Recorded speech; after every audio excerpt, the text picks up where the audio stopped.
Erev Tov. Le Shem Hashem, Naaseh Venasliach, on est le 25 du mois de juillet.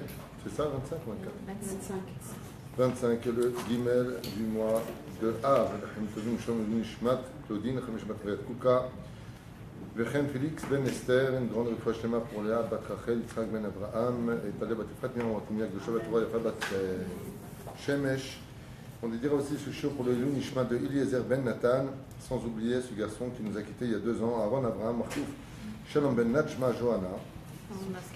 C'est sa Askara demain, Bezrat Hashem, Roch Hashem, Tenachanu Began Eden Elion. Ça fait 2 ans qu'il est parti de ce monde, attaché à la Torah au mitzvot. Shiniske le Geoula Shlema avec la Triat Amitim, tellement attendu pour beaucoup de gens qui ont perdu des gens très chers à leur cœur. Voilà. Ce soir est un grand soir. Un grand Mazal Tov à la famille Amar, la grand-mère. On a été accueillis comme des rois chez lui. Oh, Madame Amar. On va parler d'un sujet dont on devrait parler tout le temps, Martin. Tout le temps, on devrait parler de ça. Tout le temps, du matin au soir et du soir au matin, puisque ce sujet-là est considéré par tous les livres de Moussar, et entre autres Mesilat Yesharim, Orchot Tzadikim, Derech HaYashar. On peut dire que tous les livres de Moussar, y compris le Baal, Pele Yoetz, tous.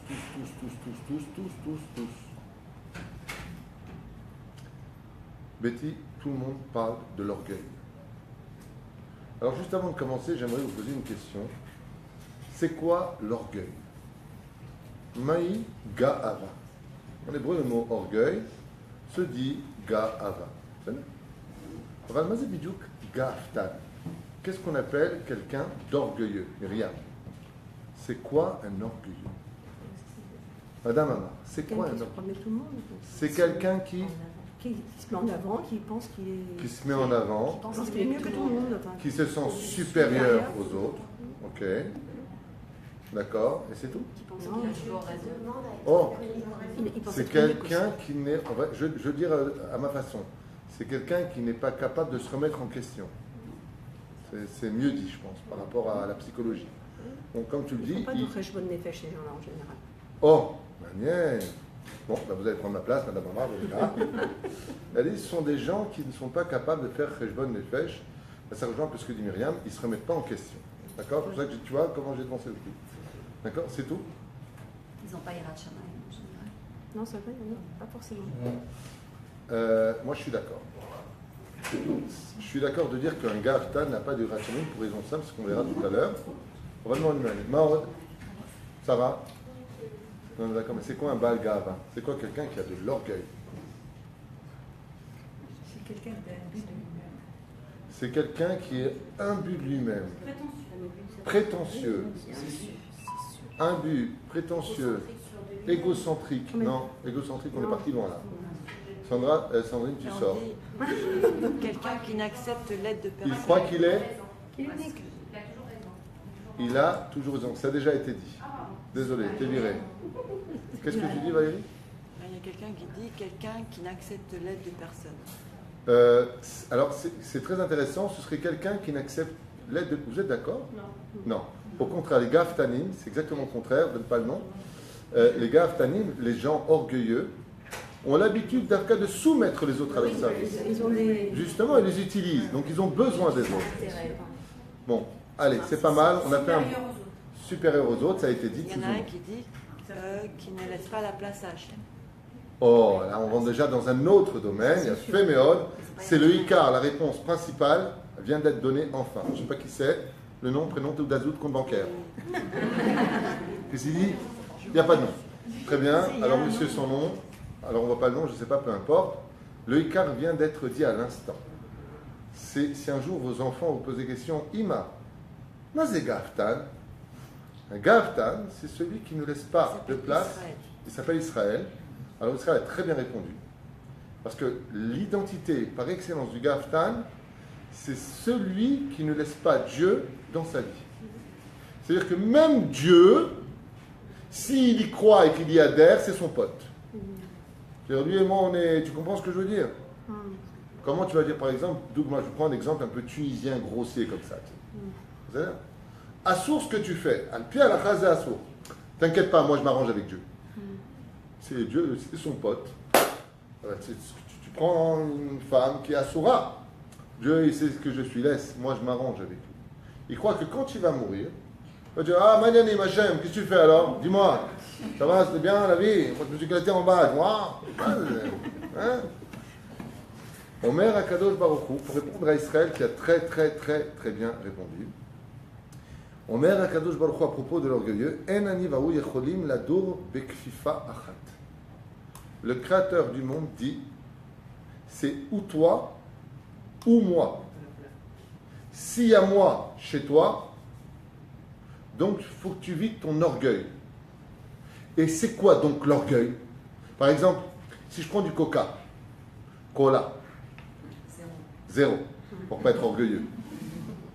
Je prends la formule, si je l'avais, elle coûterait des milliards. C'est-à-dire, je vais vider son contenu, je vais faire une analyse du contenu, je saurai ce que c'est. Maintenant, c'est quoi, question à Israël essaie de te concentrer, c'est quoi le contenu de l'orgueil? C'est-à-dire, ok, alors on a compris que c'est celui qui est au-dessus des autres, qui se la pète, machin, truc, tu vois ce que tu veux, ok. Mais c'est quoi, si je fais une analyse maintenant, biologique, c'est quoi l'orgueil? C'est le gaz. Le gaz? Non, c'est le coca. Non, parce qu'on dit des orgueils, ils se la pètent. Le gaz, tu vois. Bon, on est dans le mode d'art, on va être sérieux. C'est le gaz, qu'est-ce qu'on a avec le gaz? Est-ce que quelqu'un peut me dire, c'est quoi? Allez, je vous aide, c'est un mot, 3 lettres. Si tu insistes, c'est 2 lettres. Le gaz, je fais avec le gaz en ce moment. Alors, qu'est-ce que c'est? L'orgueil. C'est-à-dire que si maintenant, je vois un homme orgueilleux, je suis un homme ange, mi-ange, mi-machin, je vais sortir l'orgueil de lui. Qu'est-ce que je vais prendre dans les mains? C'est quoi l'orgueil? C'est quoi la matière orgueilleuse, si je peux me permettre de l'exprimer? Ça veut dire, mais bon, c'est pas grave, c'est bizarre. Hein? Du vent. Non. Allez, va que ce soit du vent. Justement, entre le vent et le gaz. Hein? C'est? Dédaigne. Qu'est-ce que tu tiens du dédaigne? C'est pour un après-shampoing. C'est de l'arrogance. Oh. Bon, déjà, j'entends une réponse naze, mais au moins qui veut dire quelque chose. C'est lui et Serrara. Bon, c'est pas la bonne réponse. C'est un peu la bonne réponse, mais c'est comme le Canada Dry, mais c'est pas du. Vous voyez? Bon, mais au moins ça c'est une réponse valable. Écoutez, laissez tomber les gaz et les vents, rentrons dans le vif du sujet. C'est quoi, Sandra, la Ga'ava? Pas chou, t'as une chose. C'est de l'avodazara, oui, au niveau psychologique. Je vais voir un psychiatre. C'est une forme d'idolâtrie, absolument. Madame Amar, tout point. C'est manque de patience. Un manque de patience. Oui, mais ça, c'est les attributs de l'orgueil. Je demande, c'est quoi l'orgueil? C'est de la faiblesse, tout ça. Je vous dis la vérité, je pensais que vous alliez me répondre en 2 secondes qu'on commence le cours. Là, je suis par terre. Hein? Oh, attends encore 2 secondes. Retiens ce que tu viens de dire. Qu'est-ce que tu viens de dire, toi? Dis-le en hébreu. Je sais pas dire en hébreu, je sais pas. Bon. Tu as dit égocentrique, il y a un rapport avec la gave. C'est-à-dire, si je sors maintenant d'un orgueilleux, j'aurai un pouvoir de sortir de lui son orgueil. Qu'est-ce que j'aurai dans les mains? Hein? Lui, il a fait. Et comment on dit lui en hébreu? Non, mais lui, je sors de lui, donc il est. Mimeno. Ouais, laisse tomber, il est fatigué, l'esprit et le moral. C'est quoi l'orgueil? L'orgueil, c'est le ani. Aleph, Nun, Yud. Voilà. C'est le je. Et c'est pour cela, si je devais sortir de l'homme l'orgueil, ce que j'irais prendre chez lui, c'est son lui, non pas existentiel, mais son lui affirmé. Ça veut dire c'est quoi la personne? C'est ce qu'il est elle-même. Bon, c'est compliqué à comprendre, parce que si je ne suis pas moi, alors je suis qui? Tu deviens ouf. Dougma, comment je dis en hébreu je suis? Annie. Non, j'ai pas dit comment je dis. Bon, comment tu dis je tue il? Ani, ata, ou. Maintenant, dites-moi, je suis. Ani, il manque le verbe. Ani, Anili. Ah, il n'y a pas de... Toi, tu viens de Chine, toi. Anili, Rousli. Nous, ça n'existe pas. Ah, il n'y a pas là. Le mot je suis, ça n'existe pas en hébreu. C'est vrai. Si un jour on te demande comment tu dis je suis, ben, le mot je suis ne peut pas se traduire. Pourquoi? Parce que tu n'es pas. C'est pour ça que dans l'absolu, on a existé comme on n'a jamais existé. La seule façon d'exister, c'est de laisser exister un autre moi qui n'est pas le moi de ce que je suis réellement. C'est un peu compliqué, je vais expliquer ça, c'est le cours. On va expliquer, mais mettre Mazé Gaava. Mazé Gaava. Le mec dit, quel Gaava il a celui-là? Ça veut dire quoi? Quel Gaava il a celui-là? Tu as dit un petit peu tout à l'heure, tu as touché un peu le. C'est pas de l'égocentrisme, c'est qu'il y a du je en lui. Non, on rentre après dans un autre domaine. Ce que tu dis, ce sont des synonymes. Je veux pas de synonymes, je veux rester dans le gouche de ce qu'on appelle Gaavtani. Mais c'est un Gaavtan. Un Gaavtan, c'est celui qui est trop lui. Ce qui fait qu'il n'y a pas de place ni pour les autres et surtout pas pour Hachem.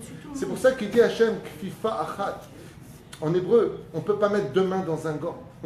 C'est ou toi, il dit Hachem, ou moi. Maintenant, d'où ça vient ça? Pourquoi c'est comme cela? Parce que le seul, il y a un mot, Derech Hagav, je vous le dis comme ça, vous le saurez, il y a un mot en hébreu qui n'est pas de l'hébreu, c'est de l'égyptien, qui est une langue tamée, parce que l'Égypte était le pays de l'orgueil par excellence. Et donc, dans leur langage à eux, le Créateur du monde nous a appris quelque chose d'incroyable. Lui qui a créé toutes les langues va utiliser la formule du mot « je suis » qui existe dans toutes les langues, sauf en hébreu. Il n'y a pas de « je suis ». Et le mot « je suis » en égyptien se dit «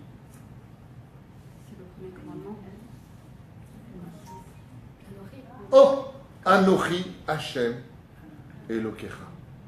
Et regardez un petit peu par rapport à l'égocentrisme. Tout à l'heure, ce qu'on a dit, c'est une forme d'égocentrisme. Oh, enfin quelque chose qui se rapproche du Yémet. Le mot Anochi, ce n'est pas un mot hébraïque, c'est un mot égyptien. Mais par contre, si je l'écris au tableau, je peux le rendre hébreu. Et ça devient Enochi. Et c'est quoi le mot Enochi? C'est celui qui ne pense qu'à lui. C'est que lui qui compte. Donc c'est le Ani intérieur. Je suis l'Éternel, ton Dieu, qui t'ai fait sortir du pays d'Égypte.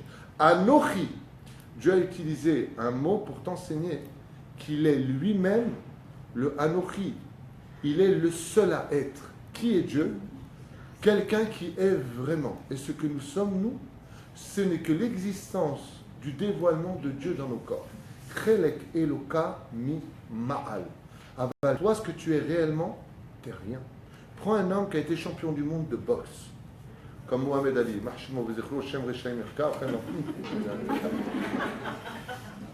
Quand il allait se battre, il se prenait pour Dieu. Je suis Dieu, comment tu oses monter sur le truc? Des vidéos de lui quand il était jeune, un fou furieux. Aujourd'hui, tu le vois avec sa maladie où il trempe de partout dans tous les sens. Quand tu lui poses la question, il te dit « je ne suis rien ». Il découvre qu'en fin de compte, dans la vie, on n'est rien. Prenez les personnes qui ont le plus dévoilé le monde, éclairé le monde, Tachlès dans l'absolu. Qu'est-ce qu'ils sont aujourd'hui? Newton et tous ces grands philosophes comme Galilée qui a inventé les jumelles et tout ce que tu veux, la Terre est ronde, qui vient à c'est eux. Le Méchané, on va leur faire plaisir. Ouais. Le Zohar, on parle bien avant Galilée. En 1600, le Zohar, c'est il y a 18 siècles en arrière. Aval, juste pour que l'on comprenne.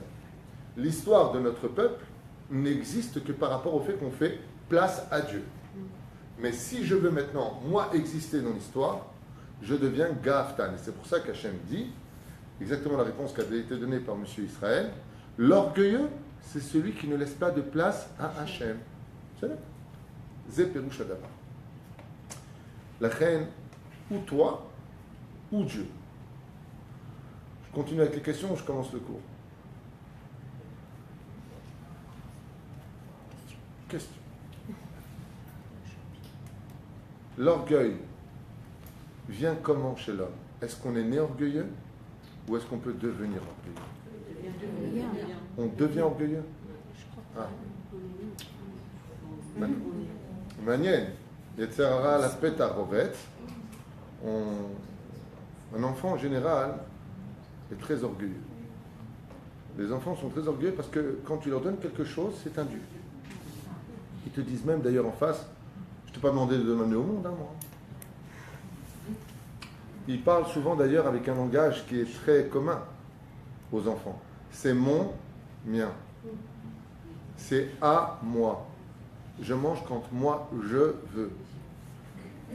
Yetzer leva adam raminoura. En général, les enfants naissent orgueilleux. Avec le Talmud et l'étude de la Torah, on va retirer le leur qui sont en eux pour être capable de laisser rentrer autre chose qui est Hachem. C'est-à-dire l'étude de la Torah et la prière et la conviction de. C'est ça. Une femme un jour a dit, pourquoi je ne mets pas le kissoui? Écoute, moi je ne ressens pas, tu l'entends au niveau philosophique de la discussion, je ne ressens pas, je n'en vois pas l'utilité. D'accord, mais c'est pas toi qui demande, c'est ton créateur qui te le demande. C'est comme si que ton patron, tu travailles chez lui, tu es vendeuse. Il te dit, regarde, tu me prends toutes les gîtes, tu me les mets à gauche.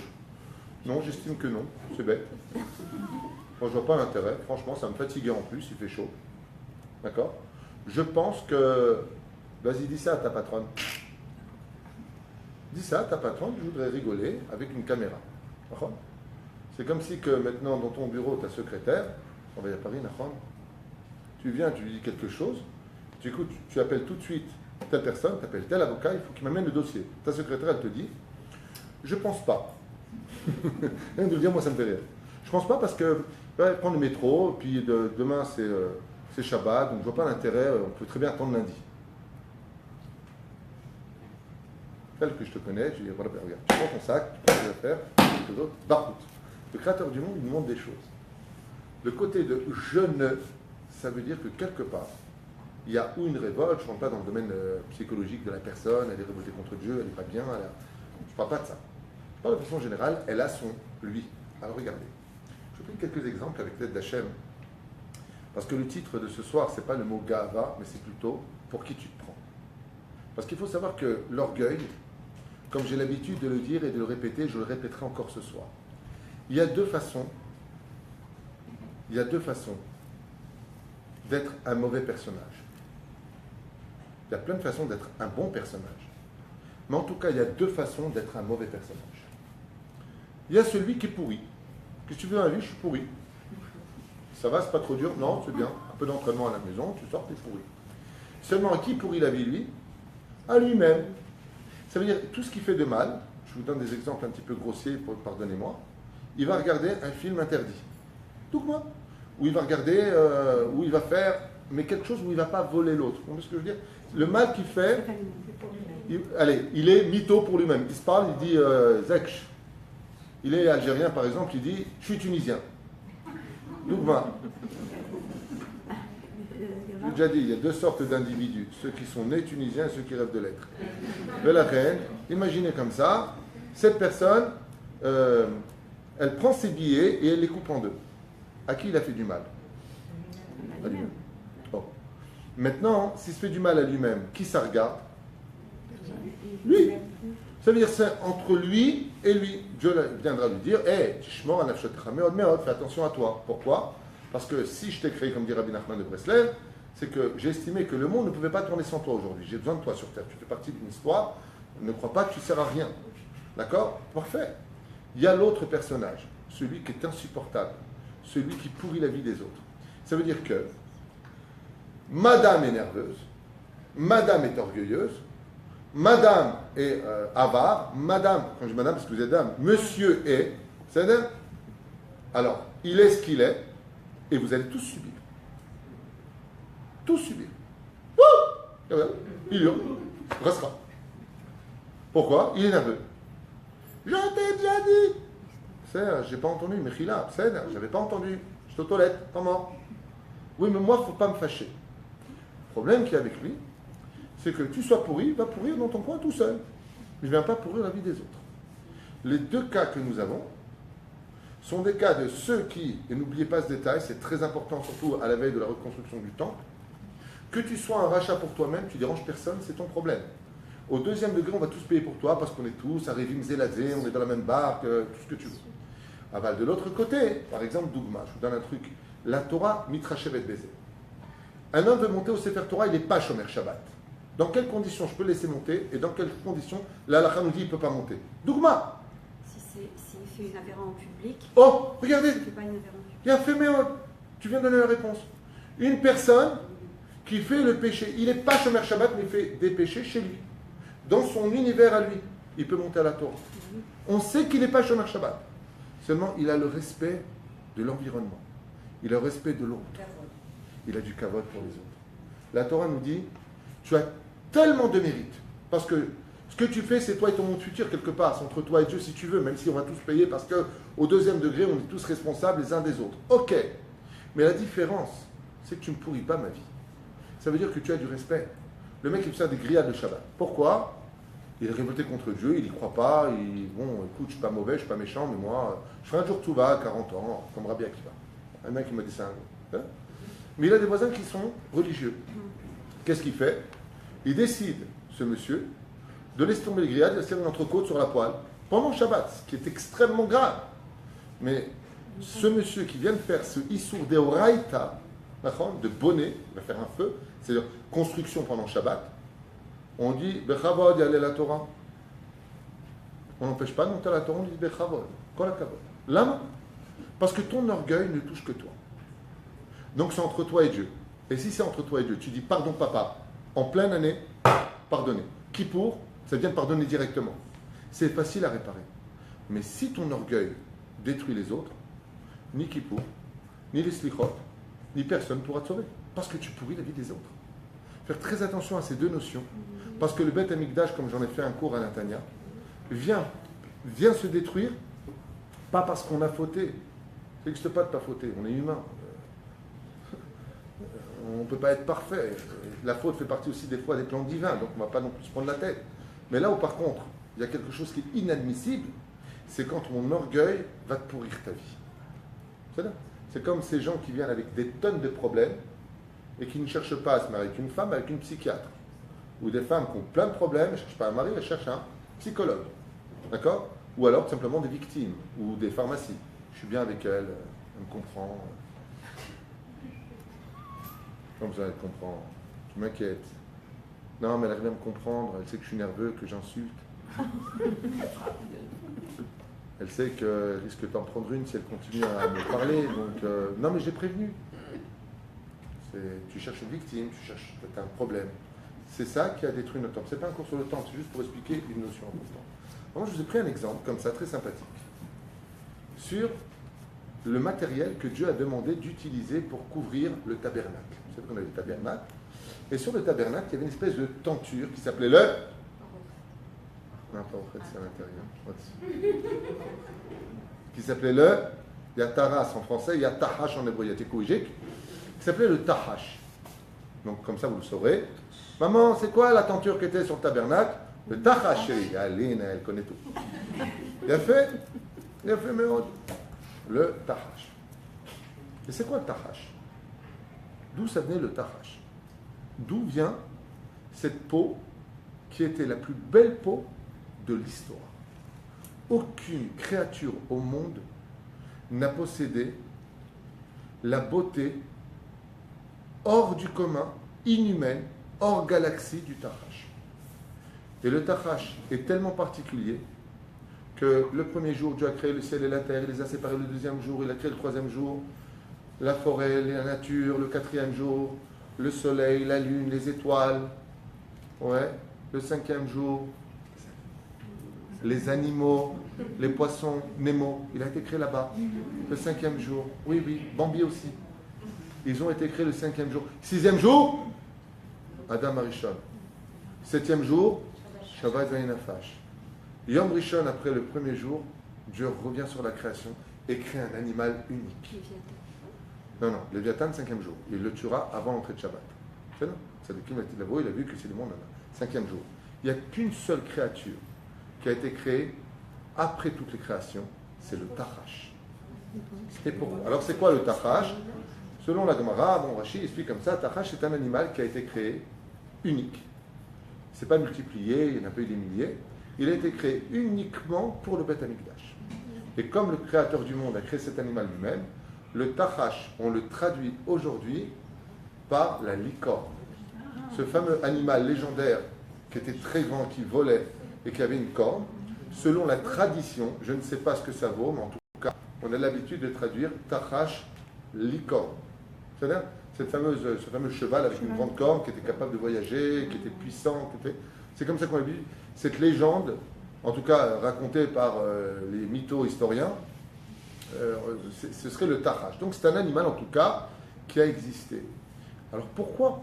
Le Midrash pose une question, Matok Kadvash.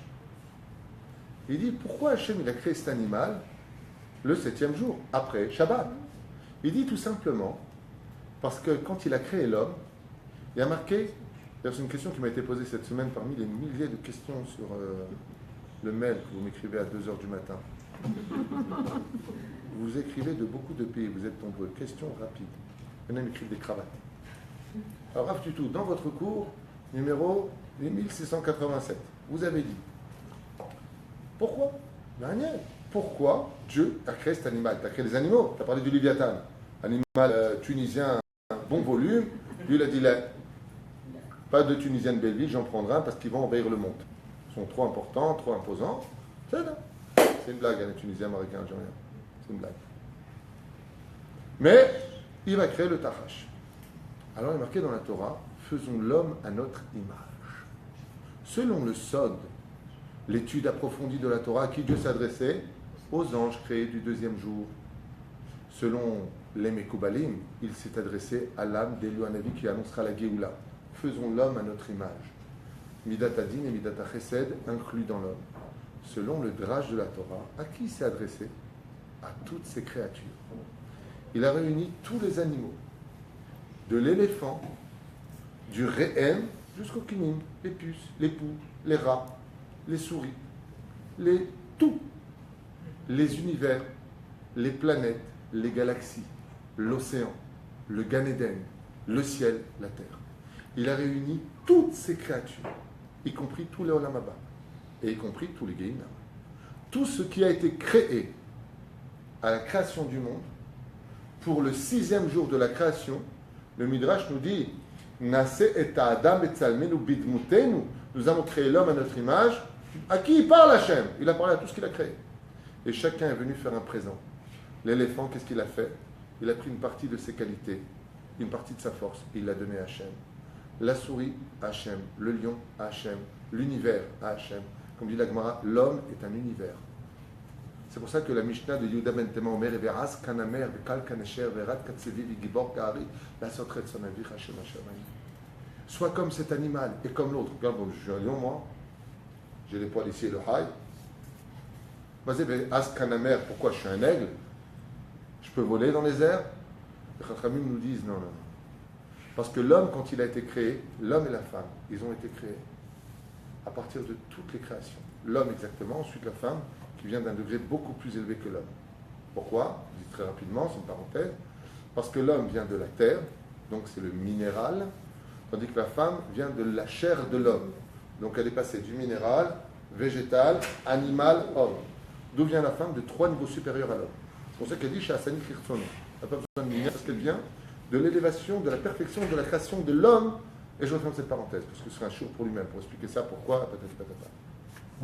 Velachem, ici Ata Lishmaya, quand on comprend et quand on voit que tous ces animaux-là ont été créés et qu'ils ont tous donné, imagine l'océan Atlantique, Pacifique, l'homme qui venait de l'Atlantique là-bas. Kol Wahad, il est venu. Le dauphin, il a donné. La baleine, elle a donné. Willy, elle a donné. Oui, chaque étoile est venue apporter une poussière de ce qu'il est lui.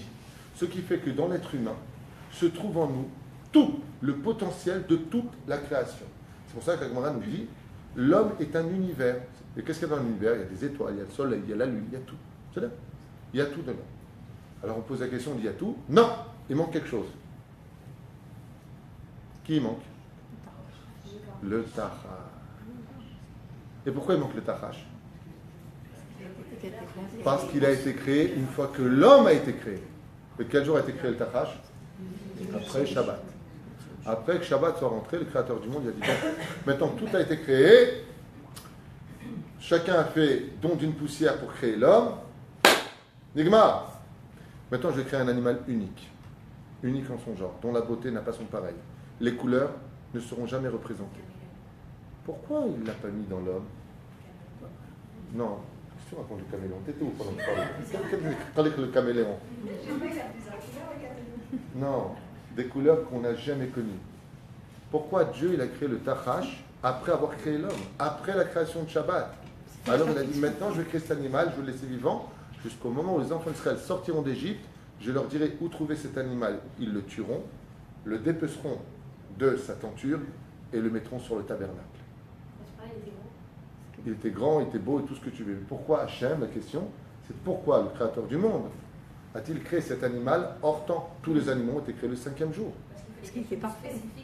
Parce qu'il était parfait, oui, et parce que... Il fallait quelque chose de spécifique pour le bébé. Non, Inachinami, pourquoi le Léviathan qui a été créé le 5e jour n'est pas spécifique?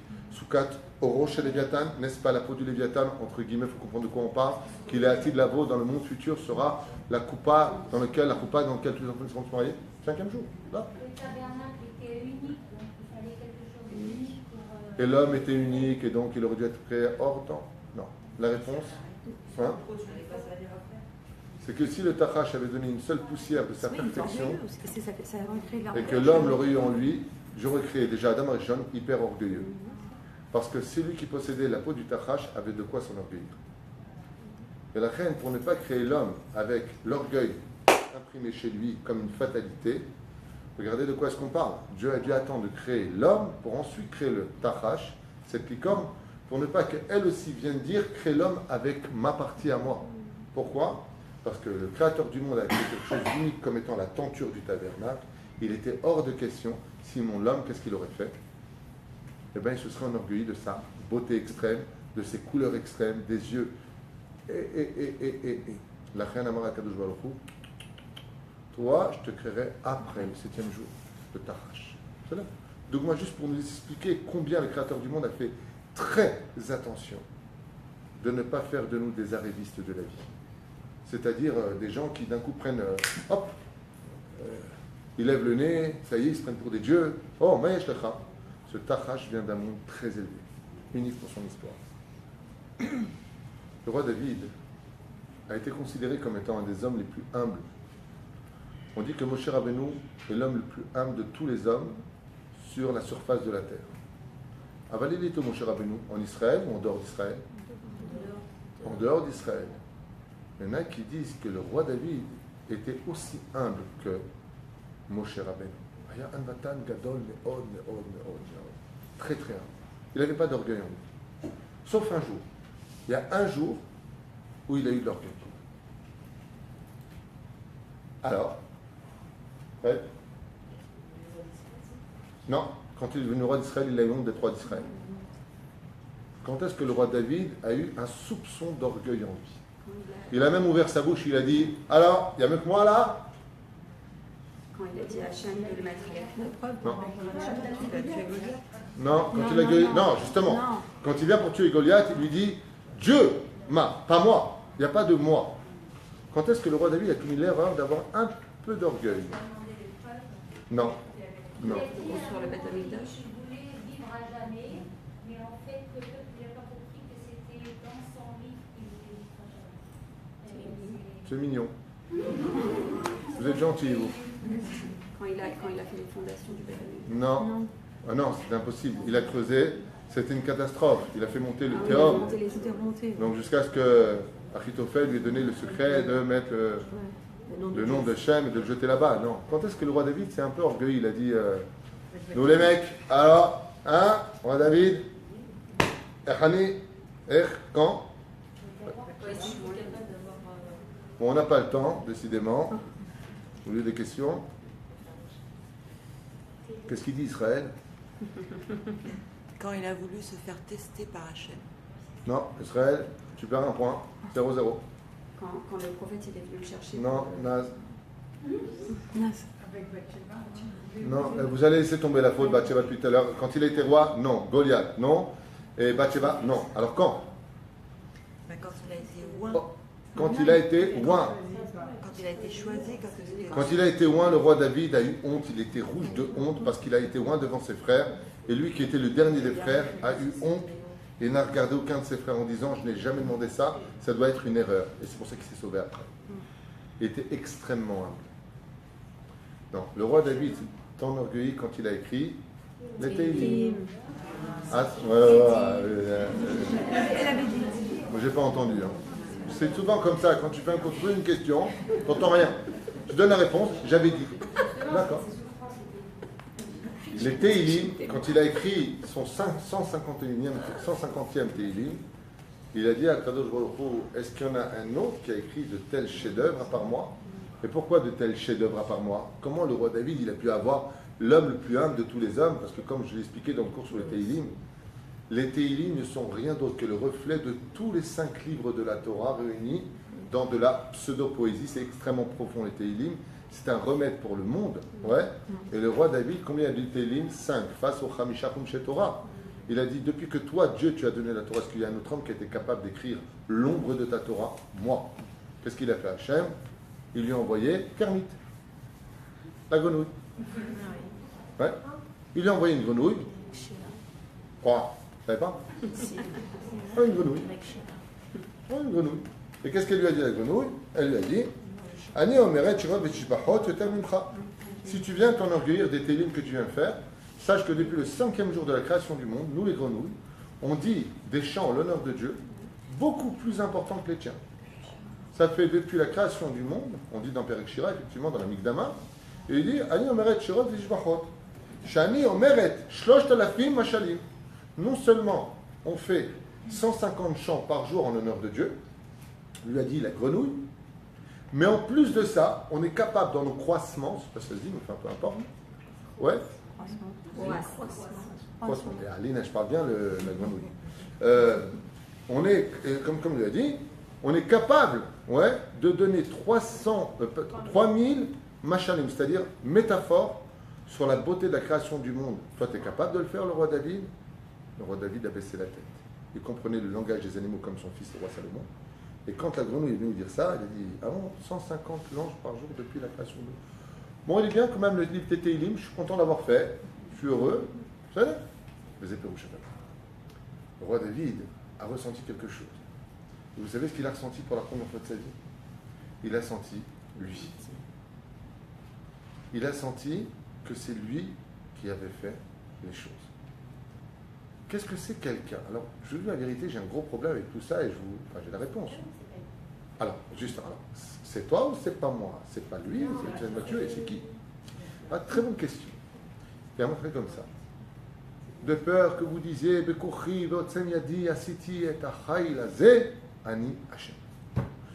que tu viennes dire, c'est moi et par ma force et mon bras que j'ai réussi à faire ceci et cela. Je suis Dieu. Qu'est-ce que ça veut dire? Est-ce que oui ou non, un homme peut dire, dans un avion, une personne s'évanouit. Il y a un médecin. Il est hyper humble. Tellement humble qu'il est trop humble. Parce que quand on dit, il y a un médecin, vous êtes médecin, vous? Non, je suis poussière. C'est une femme qui est en train de s'évanouir. Vous êtes médecin? Non. Non, parce qu'on n'est rien. Celui-là, tu le chopes, tu lui mets 2 coups de boule, et ça s'appelle un gaftal. C'est extraordinaire. Dans la Torah, ce mec, c'est une ordure. Ça ne s'appelle pas quelqu'un de humble, ça s'appelle un idiot, pas chou. Un médecin qui est médecin, qu'est-ce qu'il dit? Poussez-vous, je suis médecin. C'est là. Mais c'est de l'orgueil ou pas? Non, il faut être fier de ce qu'on fait, mais il faut donner de la force à Hachem. Rabbi Avraham Yitzhak Abarbanel, qu'on appelait Don Yitzhak Abarbanel, explique ce verset-là en disant c'est par ma force et mon courage que j'ai réussi. Et il te dit, Bevadaï, que chaque juif a le devoir de savoir ce qu'il vaut. Si tu veux croire en Dieu, il faut que tu crois en toi. Mais comment ça finit? Ani Hachem. C'est-à-dire que je vais expliquer ça clairement. Qu'est-ce qui a fait de mon cher Rabbeinu qui soit l'homme le plus humble de tous les hommes? Quand il était face à Dathan et Abiram, ces deux corbeaux de l'histoire juive, ces deux personnages pourris, qui ont pourri la vie du peuple. Pas ils étaient pourris pour eux, eux ils étaient pourris pour tout le monde. Ceux qui vont dire on va faire croire que le pain de la manne il tombe pendant Shabbat. Ils ont pris leur pain, ils ont mis partout, les oiseaux ils sont venus, ils ont picoré. Shabbat Shira. C'est ça Dathan et Abiram. Comment se fait-il que Moshe Rabbeinu alav shalom, il soit resté humble avec eux? Si tu es si humble, Moshe Rabbeinu, quand tu es Mikora, pourquoi tu ne l'as pas dit à ta tzodek? Moshe, tu es un imposteur, tu ne mérites pas d'être Rav. Pourquoi c'est pas Mina Shamaïm? Dans ce cas-là, Moshe t'aurait dû dire, s'il a dit que Dieu l'a laissé le dire, mais Hashem Aitazot, Niflat Beinenu, je me retire, Korach, si de toute façon je dois être le manik, c'est à Rosh Hashanah que ça a été fixé, le mec il devient malade. Mais Moshe, pas du tout. Il dit Hashem, punis-le. Alors pourquoi Moshe Rabbeinu, il est l'homme le plus humble de tous les hommes? Réponse très simple. Moshe a dit, poussez-vous, je vais ouvrir, poussez-vous, je vais faire. Vous allez voir maintenant. Ben attends, c'est pour qui tu te prends, Moshe? Quand il y a des problèmes, qui vient régler le problème? Poussez-vous, j'arrive. C'est Moshe. Et quand c'est pas Moshe, Moshe demande la mort, il dit je préfère être mort, 1000 morts qu'une fois jaloux. Quand Yoshua Binu prend sa place en tant que leader du peuple d'Israël, et qu'est-ce qu'il t'a dit Hachem? Mais pour qui tu te prends Moshe pour me demander à moi? Qu'est-ce qu'il a dit Hachem? Si Hachem il t'a dit maintenant que tu dégages, c'est moi qui prends la place, elle est où ton humilité? Moshe répond. Un secret sur l'humilité que tout le monde doit savoir. Moshe il dit c'est très simple. L'humilité c'est de savoir que ce que tu réussis c'est Dieu qui te le donne. Et c'est ce qu'il a répondu à Dathan et Abiram. Il leur a dit si vous avez eu la chance que Dieu m'a donnée à moi, et si vous avez eu la sagesse que Dieu m'a donnée à moi, vous auriez-vous été meilleur que moi.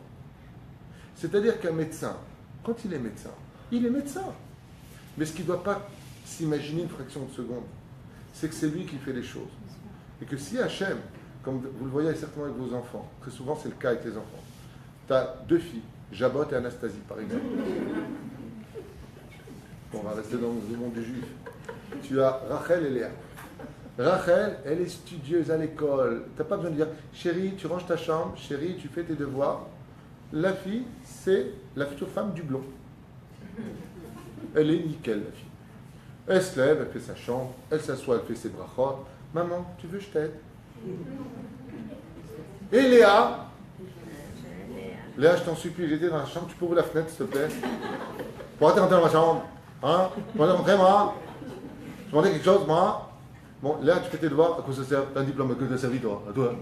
Maman. Alors, t'as Rachel et Léa.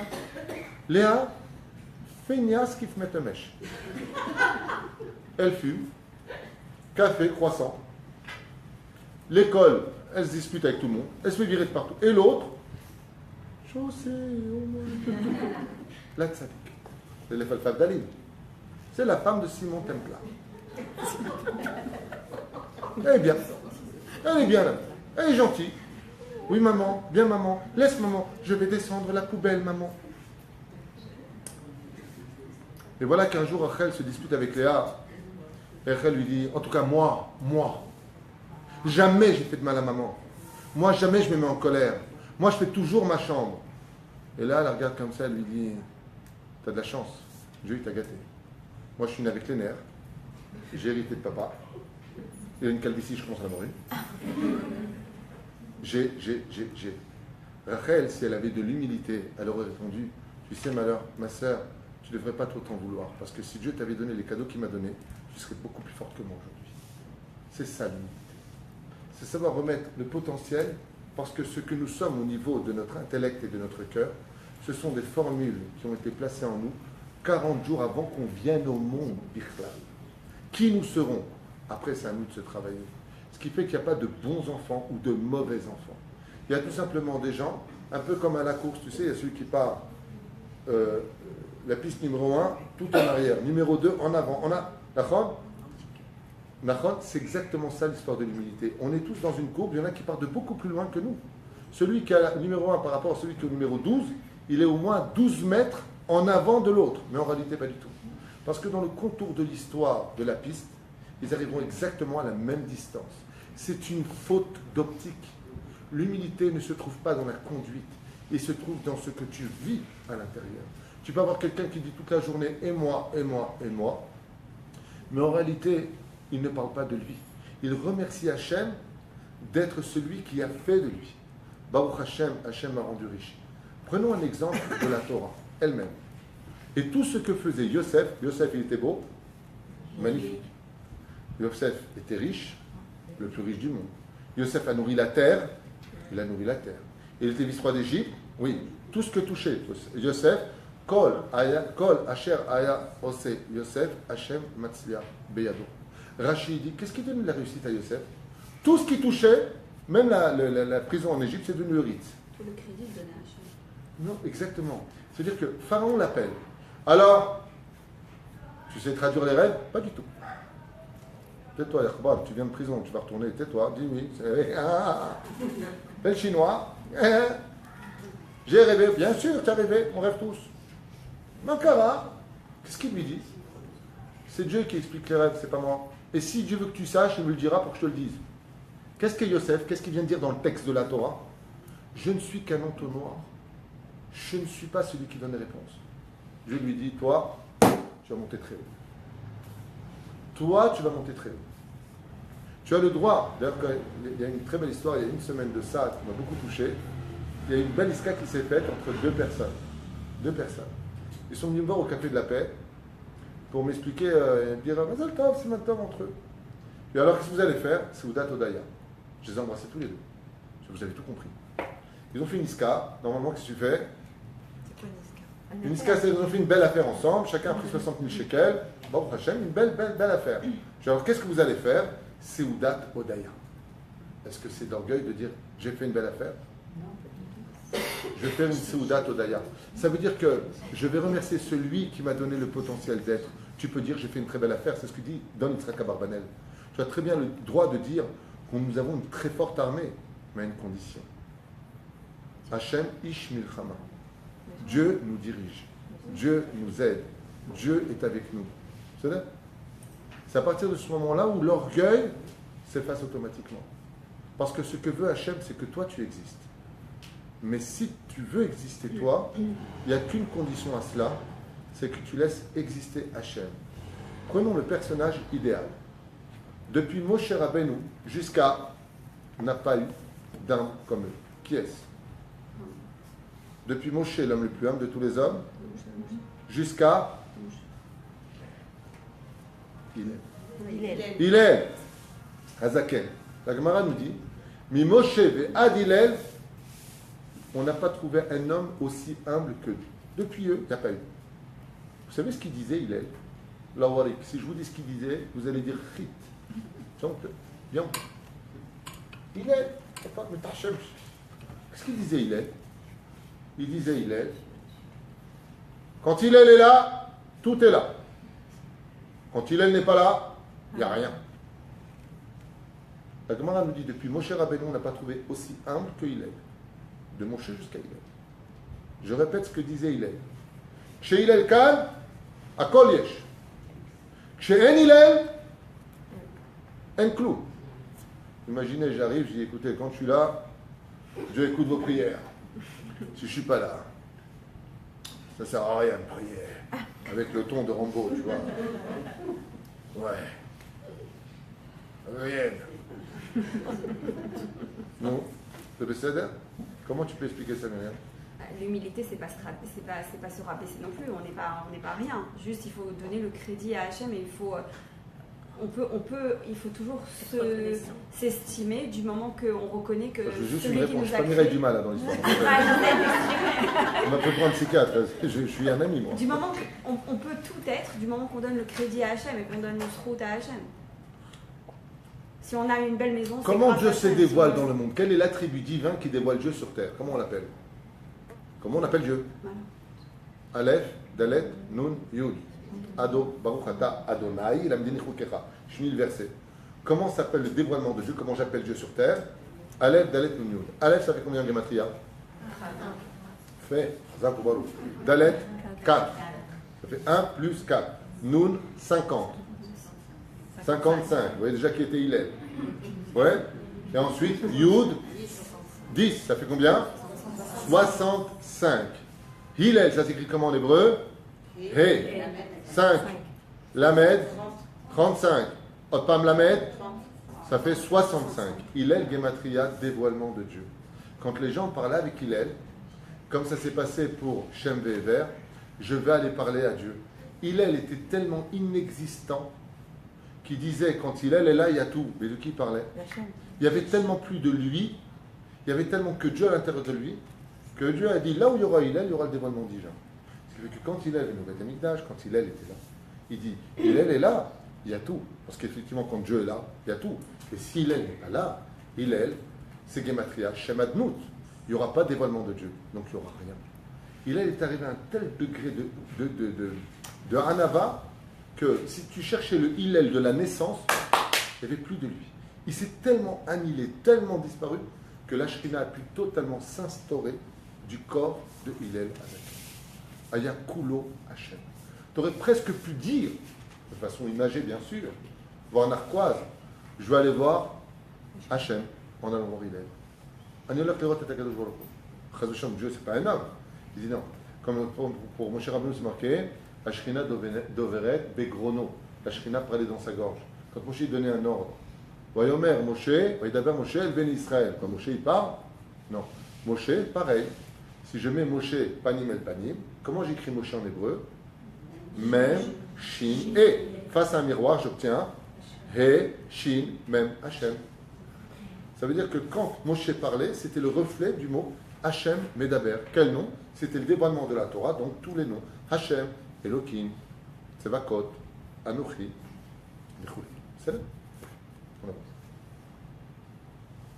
Car la source de l'orgueil, qui est une faute extrêmement grave qui mène l'homme automatiquement à sa perdition, c'est ce qu'on verra dans la suite, n'appartient qu'à un seul et unique être. Il n'y a qu'un seul être au monde qui a le droit d'être orgueilleux.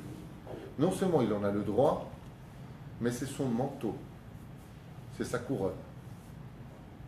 C'est qui? Dieu. Quand on est à Yom Rosh Hashanah, qu'est-ce qu'on dit? Baruch Ata Hashem Amelech HaKadosh, Baruch Ata Hashem Amelech HaMishpat.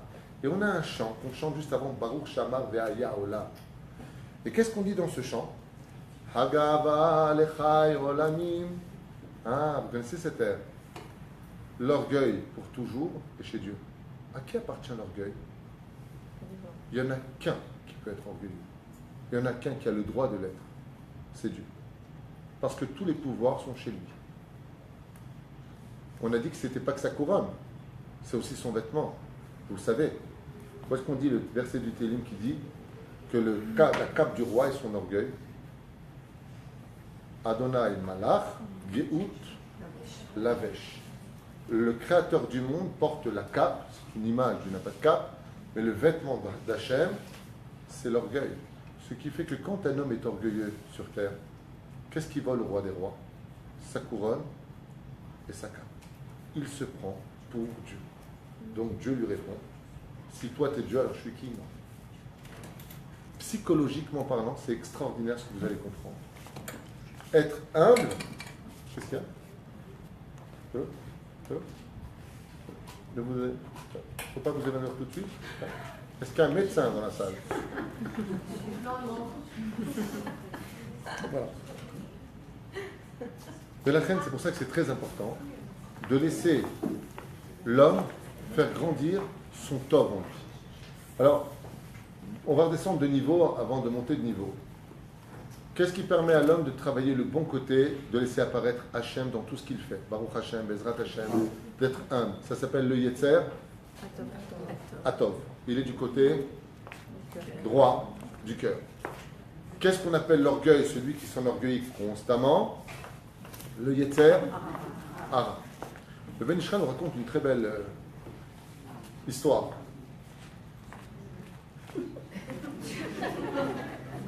On la remarque dedans. Voilà carotte. Quoi la carotte? Tu sais jusqu'au carouge. Un jour, un richissime était sur son cheval, prince noir, magnifique cheval avec une belle sacoche. Et il a vu un homme.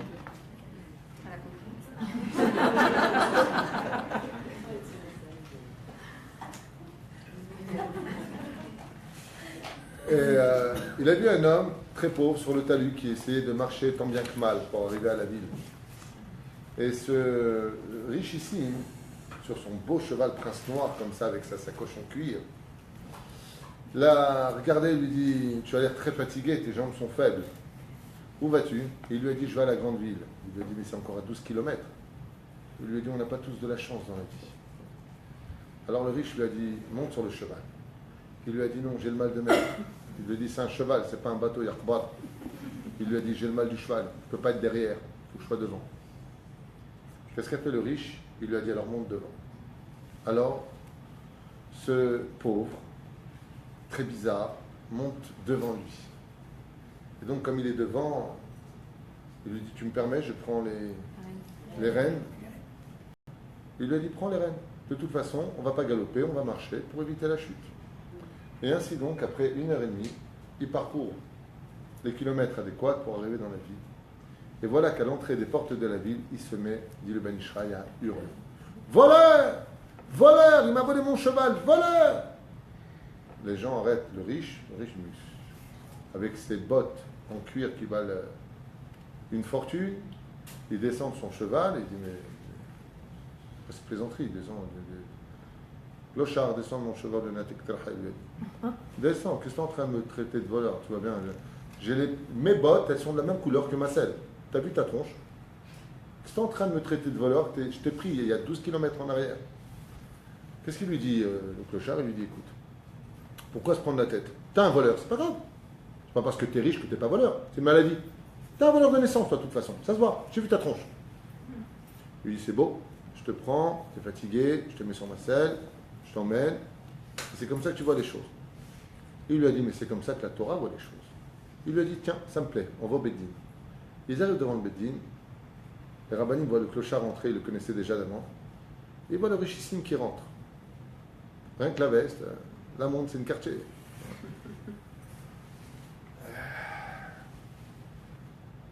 Les Dayanim, ils disent, quand vous êtes rentré dans la ville, qui était sur le cheval? Le riche, il dit, ben moi. L'autre, il dit, moi? C'est mon cheval. Blata. C'est ton cheval. Et là, le Dayan dit, qui tenait les rênes? Et le clochard, il dit, c'est moi qui tenais les rênes. J'ai amené 2 témoins quand je suis rentré dans la ville. Qui tenait les rênes du cheval? Les 2 témoins disent, nous on a vu, c'est ce monsieur qui tenait les rênes. Alors les Dayanim, ils ont dit aux riches, on sait que ce cheval est à vous. Mais la loi, c'est la loi. C'est comme la loi de l'attraction. On n'a pas envie de tomber, mais quand on tombe, qu'on le veuille ou pas, on tombe. Dans les lois, c'est celui qui tient les rênes qui est le patron. Vous venez de perdre votre cheval. Comme ça dit Ben Ishraï. Il dit c'est exactement ça l'orgueil du Yetzer Hara face au Yetzer Tov. Il y a un riche, c'est le Yetzer Atov. Lui, il est rempli de bonnes midotes. Il a envie de faire du bien. Parce que quand on fait du bien à l'autre, on se sent toujours bien à l'intérieur. C'est une grande richesse d'avoir rendu service. Le Yetzer Hara, c'est un clochard qui n'arrête pas de faire de la peine. Allez, pas grave, laisse tomber. Mais dans le sens où lui, il veut. Ce que veut Bessar HaKol, le clochard qui est notre Yetzer Hara, c'est juste les rênes de ta vie. Donne-moi les rênes de ta vie, et quand j'arriverai aux portes des conséquences, face à la colère, face à la décision à prendre, c'est une porte. Je vais crier. Qu'est-ce que je vais crier? Mais qui tient les rênes de ton cœur? Ben Ishraï dit c'est ça la gare. C'est celui qui laisse son cœur entre les mains ou de l'un ou de l'autre. Et c'est celui qui tiendra ce cœur qui décidera de quoi faire de la vie, au détail comme au général du personnage qui l'emmènera. Le cheval, c'est nous qui verrons. Éphémère. Même moi, j'ai kiffé. Je sais pas. Ok. Omer, comment on peut arriver, le mettre à travailler cette mida terrible qu'est l'orgueil, Hashem Shmor Berachem, la pire de toutes les midotes? Il faut que l'homme réalise constamment qu'il n'est qu'une créature. Nous sommes des créatures. Et donc, si on est une créature, c'est qu'on a un créateur. Ça se traduit comment dans un langage simple et en français? Le humble, c'est celui qui connaît sa place. Tu es docteur, avocat, tu es boulanger, tu es menuisier, il y a un problème d'étagère. J'appelle un menuisier, c'est son métier. Ou Yodeat Mekomo, il connaît sa place. Omer, à partir du moment où tu sais que tu es un créateur et que tu es une créature, c'est qu'automatiquement il y a quelque chose de supérieur à toi. La reine, il dit, pour que tu travailles qui? Ton créateur. Qu'est-ce que c'est un orgueilleux? Les sages, ils nous disent, un orgueilleux, c'est celui qui croit qu'il est créateur, alors qu'il a oublié qu'il n'était qu'une créature. C'est pour ça que Dieu, derech Hagav, comme ça vous le saurez dès maintenant, a inventé la maladie. C'est pour ça que Dieu, je suis désolé de vous le dire ouvertement, j'appelle ça le Rabbi Moshe Leri, il a fait en sorte que dans la vie, on se souvienne qu'on n'est rien. Qu'est-ce qu'il a fait? Il a fait en sorte que quand une personne flatule, ça sente mauvais. La main. Pourquoi il a fait une chose pareille? C'est dégueulasse, c'est pas joli. La main. C'est pour rappeler à l'homme, parce que Moshe Leri, je lui ai posé la question quand j'ai fait Tchouva, pourquoi Dieu a fait des choses comme ça? C'est ça, Dieu il aime la propreté. C'est pour que l'homme se souvienne constamment, comme on peut le constater chez Pharaon. Qu'est-ce qu'il faisait Pharaon? Il se cachait dans le Nil pour montrer que c'était un dieu. Ça veut dire qu'il n'en est pas ni uriné ni déféqué. D'accord? Je suis quelqu'un de parfait. Dans la Torah, on vient d'apprendre que pourquoi Dieu il a fait en sorte qu'on descende à ce niveau-là. Pourquoi on n'est pas comme par exemple les anges quand on était dans le désert, on n'allait pas aux toilettes. La manne et le puits de Myriam ne ressortaient pas de nous. C'est vrai? Et on ne grossissait pas pour autant. Celui qui me trouve une manne, je donne ce qu'il veut. Tu manges et tu grossis pas. Ouais, génial. Mais qu'est-ce que ça veut dire? Ça veut dire que la Kodosh Baruch Hu, chez Mola, quand il nous a créé des orifices. Et pourquoi il a fait ça? Le Moshe m'a dit, tu sais ce que c'est pour un orgueilleux de dire et moi, et d'un coup il a honte.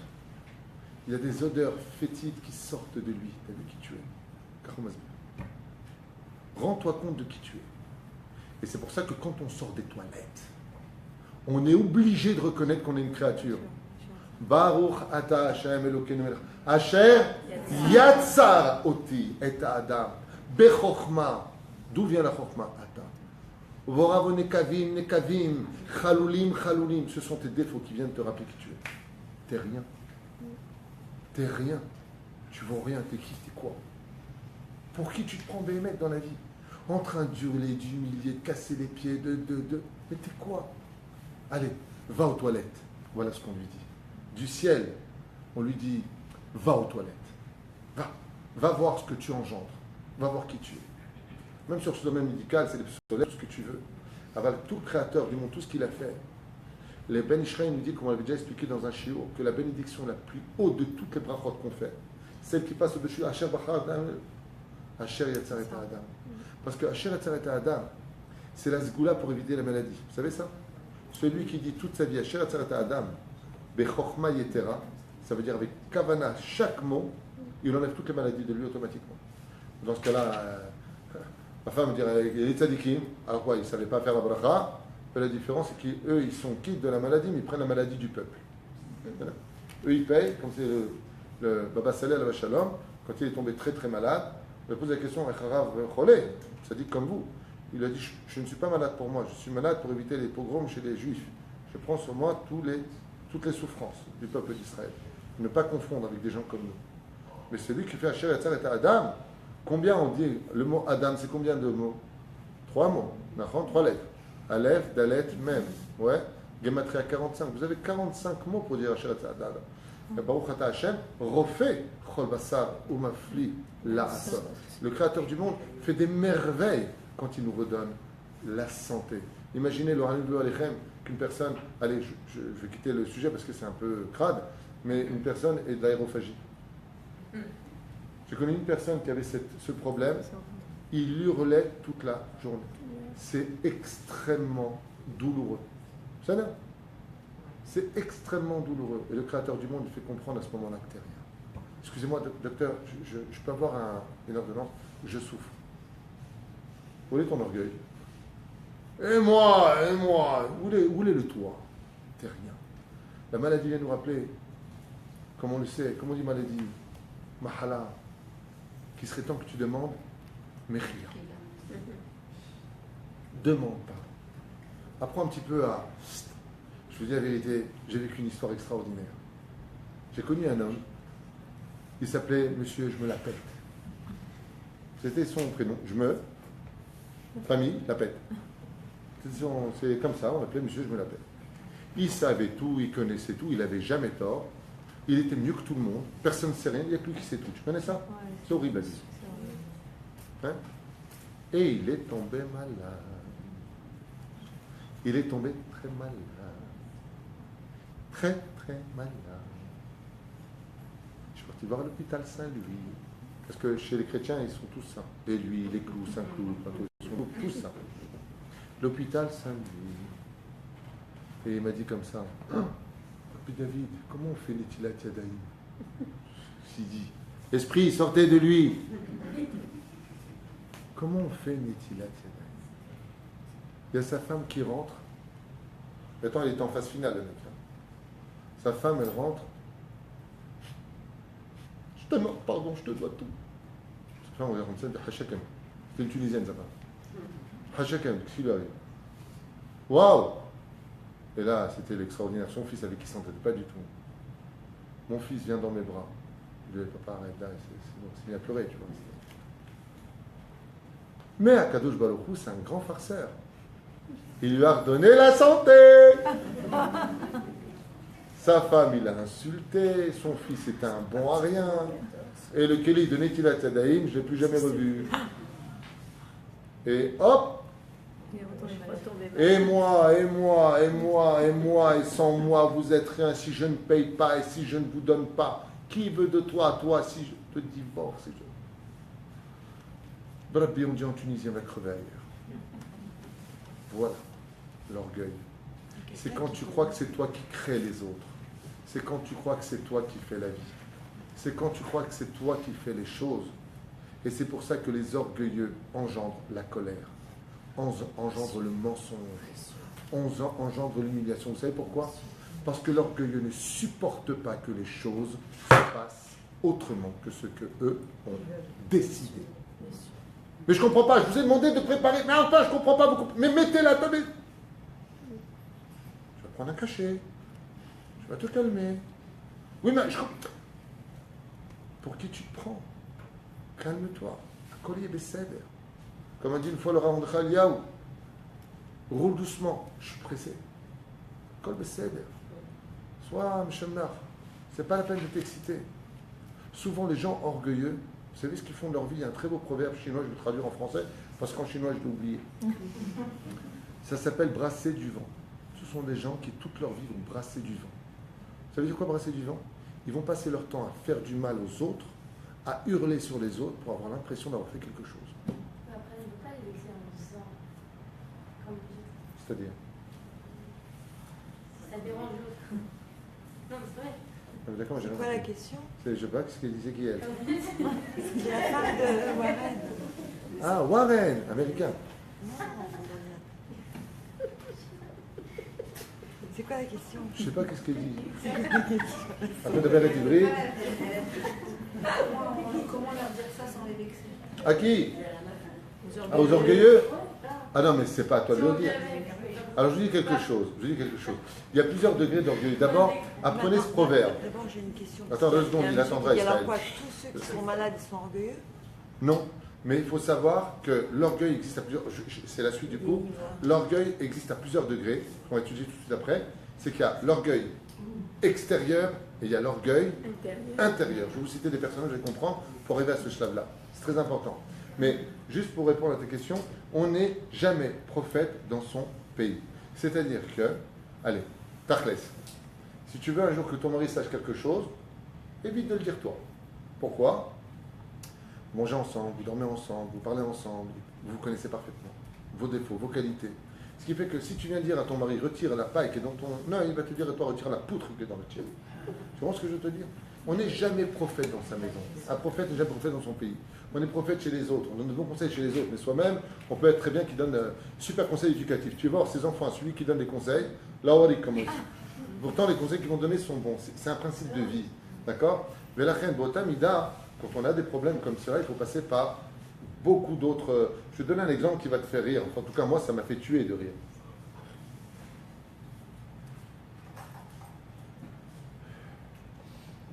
Le PN. Le quoi? PN, pervers narcissique. Ouais, j'y peux rien, je suis dedans. En ce moment, je suis dedans, mais j'y peux rien, j'étudie. C'est le seul personnage. Alors, eux, par contre, ce sont les symboles de l'orgueil maximum. Les PN, PN. D'accord? Pas plus. PC, mais c'est PN chez eux. PC, c'est ouais, pas la machine. C'est là. J'ai appris ça il y a 2 semaines. J'étais par terre. Quelqu'un offre un livre profond sur les pervers narcissiques à un super pervers narcissique. Il lit le bouquin, il dit punaise, ils sont graves ces gens. J'étais par terre. Je ne sais pas si vous comprenez ce que je viens de dire. Celui qui a un cerveau qui sait de quoi je parle, ça veut dire c'est comme Arsène Lupin, il lit l'interdit de voler. Et il dit punaise, ils sont pourris ces gens. Et il est en train de préparer déjà un autre coup. Les orgueilleux qui sont atteints à un haut degré ne sont pas, ils sont conscients, ils savent. Et je vais te dire quand est-ce qu'ils savent. Il faut les briser. Quand ils sont brisés, je m'éloigne de ce que je veux faire, mais je vais te répondre à toute vitesse. Ok? Vous êtes prêts? On fait ça à toute vitesse? L'orgueil, c'est une clipa. Elle vient sur le cœur.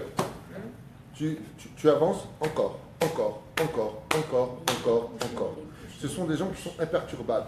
Ça veut dire, imperturbable, je vais expliquer ça en 2 mots. Ils préfèrent perdre et garder la face. Quelqu'un d'intelligent dit, bon, j'arrête de perdre. Eux, ils vont aller par exemple au casino. Arrête, t'es bête, t'as même pas de quoi faire le course de Shabbat. Là, j'irai jusqu'au bout. Et à qui s'en prennent? À Dieu. Tu veux pas que j'ai d'argent, hein? Tu veux? Eh ben voilà, moi je jette. J'ai pas peur de toi. Ce sont des gens qui défient le n'importe quoi. Parce qu'ils veulent exister, quitte à tout perdre. C'est de la clipa. La maladie, c'est un marteau-piqueur. Elle va te casser la clipa, mon pote. Un petit ver de terre, c'est quoi une maladie? C'est un microbe. Pourquoi Dieu l'a créé? La maladie par le microbe. Pourquoi? Parce que c'est une chose qui est tellement infime, petite, que tu ne peux pas la voir à l'œil. C'est ça qui t'a mis par terre. Quelle honte! T'es où le mec? Un microbe t'a mis KO. T'es qui alors? Chérie, je peux avoir un acamol? J'ai trop mal à la tête. Alors, il est où ton orgueil? Tu m'abandonneras jamais, Nachon. Tu ne me quitteras pas. Non, ne me quitte pas. Ouais.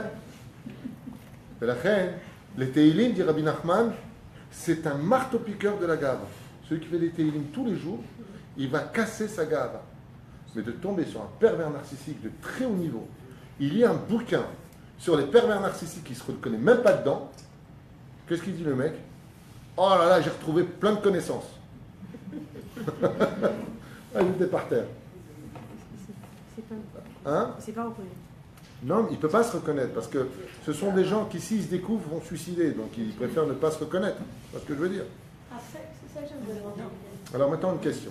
Après, Sandra, Par toi. rapport à la maladie, parce que les gens ils disent alors quoi quand on est malade, ça veut dire qu'on est orgueilleux, mais ils connaissent plein d'orgueilleux qui ne sont pas malades. Tout simplement parce que Dieu les a abandonnés dans leur bêtise. Parce que l'orgueilleux fait tellement de péchés que, comme le disent les Chachamim, l'homme est emmené là où il veut aller. Mais n'oubliez pas un détail. Le film, tant qu'il n'est pas fini, ouais, eh bien, il faut voir où ça mène. Et ce que je voudrais expliquer après, dans la page que tu m'avais un peu préparée avec tes titres, c'est que les orgueilleux finissent toujours mal. Je vais te répondre maintenant pour me débarrasser de l'affaire. Maintenant. Question pour un champion. Israël essaie de buzzer. Question pour un champion. Quel est l'élément le plus humble de la création du monde? Non. Qui c'est qui a dit l'homme, là, il est viré? La lune. La terre. Excellente réponse. Tu sais ça. C'est lesquels? Ah, j'avais déjà dit. Non, bah, dis-le au mon nom, pour moi, j'ai un peu de mérite. L'élément de la création qui est le plus humble, c'est effectivement la terre. Pourquoi la terre? Ve'aish Moshe anav me'od mikol adam asher me'al penei ha'adama. Qui est comparé à Moshe? La terre. Qu'est-ce qu'elle a, la terre? Où est-ce que vous marchez? Par terre. Où est-ce qu'on crache? Par terre. Où est-ce que vont les excréments? Par terre. Par terre, par terre, par terre. Le sol est sous nos pieds. On l'écrase, on l'humilie. On fait ce qu'on a à faire avec. Mais qui c'est qui à la fin a le dernier mot? La terre. C'est la terre qui t'avale. Toute ta vie, tu as cru que tu le... C'est pour ça que les orgueilleux perdent automatiquement tout ce qu'ils ont créé. Mais Dieu, qu'est-ce qu'il attend? Alors, je vais t'expliquer. Pour ceux qui ont posé la question, je ne sais pas qui a posé la question, mais je vais te répondre comment ça se passe dans les plans divins. Shoshana, je vais te répondre comment ça se passe dans les plans divins. Quand Dieu il voit un orgueilleux, il n'aime pas le mec. S'il ne travaille pas les midot, il ne va pas l'aimer. Alors, qu'est-ce qu'il fait Hachem? Il va faire comme ça. Bon, alors tu vas réussir. Allez, monte. Allez, monte. Allez, monte. Allez, monte. Le mec dit, j'ai le vertige, j'ai peur de tomber. Monte. Tu veux monter. Tu veux de la mayonnaise? Tu te prends pour un dieu? Je vais te faire monter très haut. Quand tu tombes d'1 mètre, comment tu tombes? Bien. Si je te pousse de 10 mètres, comment tu tombes? Et si c'est de 100 mètres? Tu t'écrases et tu te la fermes. C'est exactement, pas toi, hein, Shoshana. C'est exactement ça. Pourquoi les orgueilleux réussissent? Ils réussissent rien du tout. C'était le rêve des Hagav. Quel est l'animal qui représente l'orgueil? L'aigle. Quand Yaakov a fait son rêve, qu'est-ce qu'il a vu? Un aigle qui montait très haut. Il a dit à Hachem, il s'est réveillé en torpeur, il a dit à Hachem, mais j'ai vu, c'est Édom. Il va monter très haut, l'Occident, très haut. Mais pourquoi? Parce qu'il lui a dit, laisse-le monter jusqu'à moi, car je le précipiterai. C'est-à-dire que quand tu vois des orgueils qui réussissent tout dans leur vie, c'est pas pour qu'ils réussissent tout. C'est tout simplement parce qu'Hachem, il leur prépare une chute tellement violente. Mais la chute violente ne peut exister que quand tu es monté très haut. Mais nous, on regarde la personne monter très haut. Mais on ne sait pas pourquoi il monte très haut. Il ne sait pas qu'en haut du toit, en réalité, c'est parce que Dieu va le jeter de là-bas. C'est pour ça qu'il faut être humble. Parce que celui qui est humble dans l'épreuve, quand il tombe, ben, il ne se fait jamais mal, puisqu'il est humble. Pour lui, il ne mérite rien. Donc s'il le perd, il n'en souffre pas. Pourquoi? Il dit Toda la haine. Quelqu'un a vécu 3 ans avec une femme, elle est décédée, la pauvre. C'est-à-dire, 3 ans, elle est décédée. Qu'est-ce qu'a dit cet homme de cette femme? Baruch Hashem, je mérite de vivre 3 ans avec elle. Pourquoi? Parce qu'il estime que l'homme a gagné. J'ai eu un cadeau d'Hachem. Qu'est-ce que dit l'orgueilleux? Alors pourquoi tu me l'as donné si c'était pour me la reprendre? Mais pour qui tu te prends? C'est simple à comprendre. Voilà ce que je voulais dire à Shoshana et ce que je voulais dire à tout le monde. Quand vous voyez des orgueilleux qui réussissent, ne vous arrêtez pas en plein milieu de l'ascenseur qui monte. Attendez où va l'ascenseur. C'est un peu comme la dernière volonté. Tu veux quoi? Manger chez Maxime. Très bien, voilà. Bon, lui, moi aussi je vais aller en prison. Non mais attends, après ça, il y a la guillotine. Attendez la fin. Les orgueilleux ne finissent jamais bien. Je ne veux pas perdre de temps avec ça, je vais vous donner 2 exemples. 2 orgueilleux. Hitler, c'est un peu ambigu, je préfère ne pas le prendre comme exemple, ça il est pourri le mec. Non, je vais vous prendre 2 orgueilleux. Non mais on est dans le Beth Amikdash, je vais prendre les 2 leaders que Dieu a choisis pour le Beth Amikdash. Nabuchodonosor et Titus. Allez, 2 summums orgueilleux qui se prenaient pour Dieu, ils avaient la même taille. Vous avez la taille du... Dans le mystère de l'Ouest, il y avait un petit Lilliputien là-bas sur le piano, c'est la taille. C'est son frère. Quoi?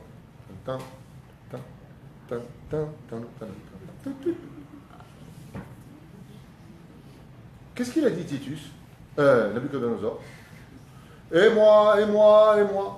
Et 1 milliard de Chinois. Et moi. Nabuchodonosor. Qu'est-ce qu'il a fait Hachem? J'adore. Il a un humour. J'adore. Avec son et moi, il a laissé monter à quel degré? Roi du monde. Tous les pays, Allahu Akbar. Tous les pays. Vous allez payer. Oui, monsieur. Roi des démons, roi de ce que tu veux. Même les démons avaient peur de lui. Qu'est-ce qu'il a fait Hachem? Il a fait tellement monter que ce n'est pas une clipa qu'il avait, c'est un rocher, le mec. Hachem, une fois qu'il est arrivé au summum, santé, gonzesse, oseille, il mangeait les humains, il mangeait les... Pourri, le mec. Pourri. Hannibal, le cannibale. Hachem lui a fait un truc de ouf. Il lui a dit, t'es tellement grand que la nature t'appartient. Nabuchodonosor se déshabille, nu, et il passe par la fenêtre, et il gambade. Qu'est-ce qu'il fait Hachem? Pendant 7 années. C'est comme ça que va mourir Titus. Il met dans le cerveau de chaque animal, quand il va voir Nabuchodonosor, que ce mec, c'est sa femelle, en chaleur. Chaque mâle, comme ça disent les Chachamim, chaque mâle, quand il va voir Nabuchodonosor courir, il perd la tête dans son orgueil. Et Nabuchodonosor, pendant 7 années, jusqu'à sa mort, conscient de l'intérieur, mais ne pouvant comme une maladie, comme une drogue, humilié de quoi? Tout le monde se moquait de Nabuchodonosor. J'ai vu un cheval avec lui, j'ai vu un cerf avec lui, j'ai vu un porc avec lui. Pourquoi? Dieu a mis dans les yeux des animaux la pire chose qui soit. Tu ne seras pas la prostituée du monde, tu seras la prostituée des animaux. Voilà où a fini l'orgueil de Nabuchodonosor. Et pourtant, quand tu voyais Nabu, c'était quand il a bu, tu t'es vu. Prenons le cas de Titus. Titus. Il prend son épée. Il vient vers la parochette. Il dit, alors, c'est toi le Dieu des Juifs? Pareil qu'un rideau, le mec. Et zo. Et du sang coule. Et Papius, Sacapuce, venez voir, j'ai tué le Dieu des Juifs. Et le sang coule d'un rideau. Il rentre à l'intérieur, il est choqué. Il voit que les chérubins se regardent. Dieu aime son peuple. Il dit, bon, c'est pas grave. Il rentre sur son bateau, et là, le créateur du monde commence à envoyer une tempête de ouf. Et lui, qu'est-ce qu'il fait, Titus? Fier de lui, il dit à Dieu, j'ai compris, le Dieu des Juifs, eh ben, c'est Poséidon. T'es balèze sur les océans, mais à terre, je t'ai éclaté, hein. Alors, allez, vas-y, finis-moi, va. Je pourrais monter de dire que j'ai été tué par Dieu. Qu'est-ce qu'il fait Hachem? L'océan devient un lac. Qu'est-ce qu'il dit maintenant, Titus? Même là, il accorde. Titus rentre à Rome. Dieu lui envoie une mouche spéciale, la mouche tsetse, de Chine. C'est pas une mouche exactement, c'est un moustique. Et pendant que Titus, qui avait un nez un petit peu... Ouais, la mouche, enfin, c'est pas une mouche, c'est le moustique, rentre par sa narine. Il y en a qui parlent l'oreille, par une, peu importe. Et il s'installe au McDonald's. Il monte jusqu'à son cerveau. Il aimait bien la cervelle. Et il commence à le grignoter. Et il commence à faire aïe, aïe, aïe. Ça s'est passé quand? La Gemara nous dit que c'était quand il était au summum. Il revenait d'avoir détruit Jérusalem. Et il se vantait d'avoir tué le Dieu d'Israël et d'avoir amené en captivité les enfants d'Israël. Dieu, qu'est-ce qu'il lui a envoyé? Regarde la fin de Titus. Il hurlait toute la journée dans son royaume. Qui peut me sauver? Qui peut me sauver? Il était devenu tellement fou qu'il courait dans les rues de Rome jusqu'à un moment où il s'arrêtait et dit, ah! Il a vu un forgeron qui tapait sur le sandal, comment on dit, l'enclume. Ding, ding, ding. Il dit, hop, hop, hop, je t'engage, viens ici, toi, Mdouralian, viens, viens. Il l'a fait venir dans sa chambre et il lui a dit, tu n'arrêtes pas. Ils étaient là, je sais pas qu'on appelle ça, forgerons, en train de taper, de taper. Pourquoi? Quand il l'entendait, ça lui faisait des vibrations. Il s'arrêtait. Mais il s'est vite habitué aussi aux vibrations. Alors on a commencé à le grignoter. Et Titus est mort d'une mort horrible. Semaine après semaine, mois après mois. Et le jour où il est mort, ils ont pris une scie, ils lui ont coupé la boîte crânienne. Et ils ont sorti un moustique aussi gros que la moyenne de ce qu'on appelle une colombe. Tellement elle avait grossi, elle avait pris la place de son cerveau. Alors faites très attention quand vous voyez des orgueilleux, quelque part, ça fait de la peine. Parce que quand Dieu fait monter un orgueilleux, c'est pour qu'il finisse, comme je viens de vous le dire, très mal. L'ascension de ces gens-là les emmène directement au pire de leur histoire. Et je ne voudrais pas vous raconter d'autres histoires pour faire peur. En général, les gens très orgueilleux ne sont pas aimés. Je vous dis ça en 2 mots, juste un instant. Oui, je sais. Les gens très orgueilleux, Dieu fait en sorte qu'ils ne soient pas aimés dans le cœur des autres. Les gens humbles, j'avais enseigné ça à City, on l'avait lu dans un livre, que Akadosh Baruch Hu met dans le cœur de l'homme de l'amour pour celui qui est humble. C'est-à-dire, tu es une personne, tu l'aimes, tu ne la connais pas, mais tu l'aimes bien. Tu ne vas pas faire de fête sans lui. Shabbat, tu as envie de l'inviter. Tu es bien avec lui. Tu aimes l'ama, kiwana. Quand tu as quelqu'un de humble, les Chachamim ils disent que c'est Dieu qui met de l'amour dans le cœur de toutes les personnes qui vont être autour de lui. Même s'il est juif, même s'il est parmi des antisémites. S'il est anab, Dieu il fait un miracle dans ce domaine. C'est pour ça que tous les antisémites notoires se sont toujours entourés de juifs rabbanim. Et ils les aimaient. L'âme, tu n'aimes pas les juifs, pourquoi tu l'aimes lui? Lui, je l'aime bien. On a vu Daniel, on a vu Don Saka Barbanel, ministre et conseiller de la reine Isabelle, comment elle s'appelle, et Ferdinand, roi d'Espagne. Je rêve. Il nous déteste. Quand tu es mais quand tu es orgueilleux, il y a de la haine qui s'installe, sans que Dieu te le mette. On ne supporte pas les gens orgueilleux. Pourquoi? On n'a rien à partager avec eux. Tu dis un mot, ils savent tout. Une fois, j'ai posé la question de Rav Mordechai Eliyahu. Quand on lui posait des questions, il avait l'habitude de dire la réponse. Et de temps en temps, il disait Ani lo yoder. Ani lo yoder. J'ai posé la question à mon Rav, le Rav Garbian, parce qu'il faisait exactement la même chose. On était au collège, on étudiait la Gemara, on étudiait le tour Shulchan Aruch. Et des fois, on lui posait une question, on avait la réponse, mais on voulait être sûr. Et il nous disait Ani lo yoder. Une fois, je l'ai attrapé chez lui à la maison, j'ai dit Roi d'Arabe, vous pouvez comprendre quelque chose. Pourquoi on vous pose des questions évidentes et vous nous dites Ani lo yoder? Qu'est-ce qu'il m'a répondu? Ani lo yoder, ça veut dire je ne sais pas. En général, même les Français, grâce à la chanson, Ani yodea ve'at yodat. Donc ils connaissent. Donc il a dit Ani lo yodea, je ne sais pas. Eh bien, mon Rav m'a répondu, comme le Rav Montreuil lui avait répondu, il a dit tout simplement de donner des réponses à chacune des questions. C'est une façon de paraître orgueilleux. Je ne veux pas. Je veux que les gens ils sachent que de dire je ne sais pas, c'est aussi une réponse, même si j'ai la réponse. J'éduque les gens, comme ça disait, à apprendre à être anav. Voilà, j'avance. Dans le troisième volet de ce cours, si ça ne vous dérange pas, quelle heure il est? Quoi? On se verra pour une prochaine émission sur, je ne sais pas quoi vous dire, mais on finit ou pas là? Oui.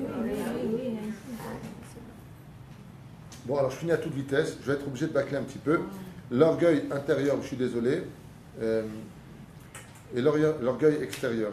Les sages nous disent comme ça qu'il est beaucoup plus facile de guérir sa parole, de guérir ses actions, que de guérir ses vertus. L'orgueil extérieur, je suis obligé d'aller vite. Qu'est-ce que l'orgueil extérieur? Le Satan dans la création du monde, le serpent dans la création du monde, Caïn dans son meurtre, Nimrod dans la tour de Babel, Ham qui a péché, Kenaan qui a été maudit, Lavan, Pharaon. Ce sont des gens qui sont orgueilleux d'extérieur, on les a vus. Orgueilleux de l'intérieur, mais qui paraissent sadikim de l'extérieur. Parce qu'il faut savoir que l'orgueil réel, dans l'absolu, comme une fois à Baba Salé, on lui a présenté, on lui a dit, il y a un grand rave qui veut vous rencontrer. Baba Salé dit, Arshav Anilomed, j'étudie. Il dit, mais un très très grand rave, il est extrêmement humble. Il dit, il est humble. Il a étudié toute la Torah.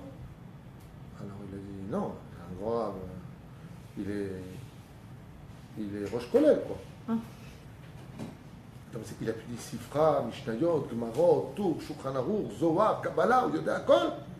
Il a dit non, pas du tout. Il fait un peu de Gemara, il fait un peu de ceci, un peu de cela. Papa Salut a cru dire pourquoi tu dis qu'il est humble? Alors son Shabbat, je lui ai dit, parce qu'il parle de façon très posée, il le dit, ça c'est du Darwin. Ça c'est du Tménik, ça. Il y a un orgueil qui est à l'intérieur, qui est plus dangereux, c'est le plus dangereux de tous. C'est pas ce que tu vois d'extérieur. C'est celui qui, à l'intérieur, pense que, si vous savez qui je suis réellement. Il y a des malades de ça. Papa Salé, il a dit, qui on peut réellement appeler un orgueilleux? Que celui qui a toute la Torah en lui peut s'enorgueillir. Sinon, de quoi tu vas t'enorgueillir? De ta Ferrari, de ta maison, de quoi tu vas t'enorgueillir? Tout ça, tu ne le prends pas avec toi. Il y a ceux qui sont orgueilleux de l'intérieur. Vous voulez des noms? Je vous les donne. Korach, Datane Aviram, Doega Adomi, Mephiboshet, Achitophel, tous des grands Torah, qui à l'intérieur étaient remplis de merde. Des grands Torah, mais leur Torah les a servis pour eux. Comme il a marqué là-bas, Doeg Adomi est mort la moitié de sa vie. Il avait 34 ans quand il est mort. Pourquoi il n'a pas fait 70? Il dit qu'il y avait tellement d'orgueil en lui que son corps n'a pas supporté. Il a éclaté son corps.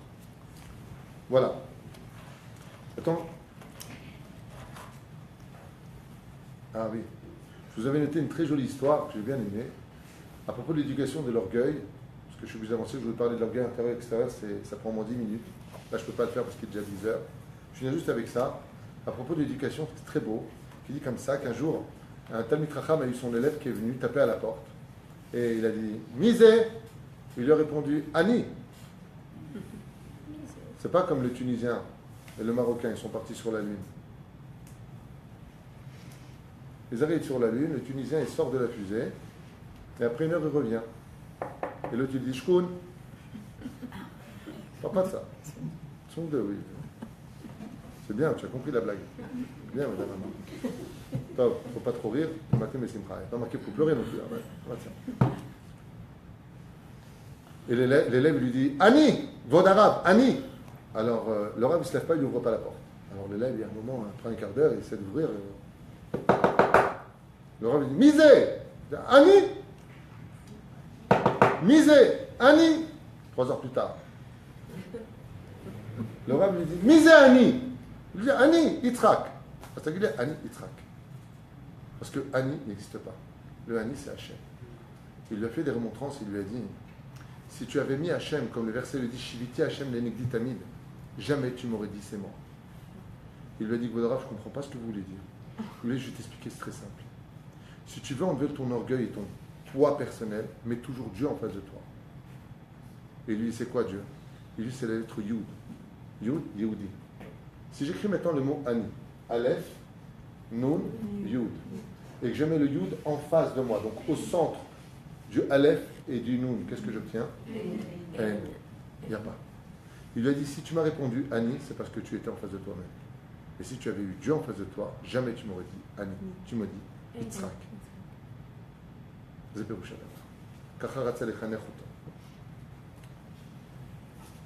Chers amis, le voilà. Alors je vous lis les titres et je vous libère. Vous mettrez s'il vous plaît le Beth Midrash en ordre. Tout le monde participera. Parce que qui on se prend, hein?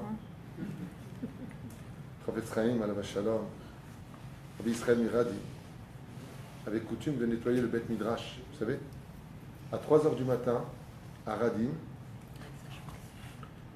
Il avait l'habitude de revenir à 3h du matin quand tout le monde partait du Beth Midrash. Ils étudiaient jusqu'à 2h30 à peu près. Quand ils éteignaient les bougies du Beth Midrash, le Chafetz Chaim venait les rallumer.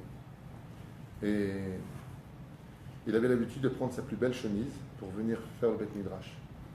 Quand il arrivait à l'intérieur, il retirait sa chemise, il la trempait dans le seau, et il avait tout le sol du Beth Midrash avec sa chemise. Tout le Beth Midrash. Alors que ses élèves lui ont dit, Vodarav, il y a des smartouts là-bas. Il a répondu, ici a été foulé le pied de la Torah. Ma plus belle chemise, c'est un srout pour elle de nettoyer le Beth Midrash.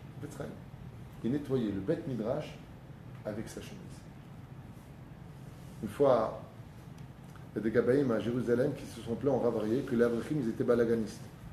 Les Avrechim, ils prennent leur verre de thé, ils les posent dans l'évier et ils s'en vont. Alors les Gabaïm, ils ont porté plainte chez le Rav.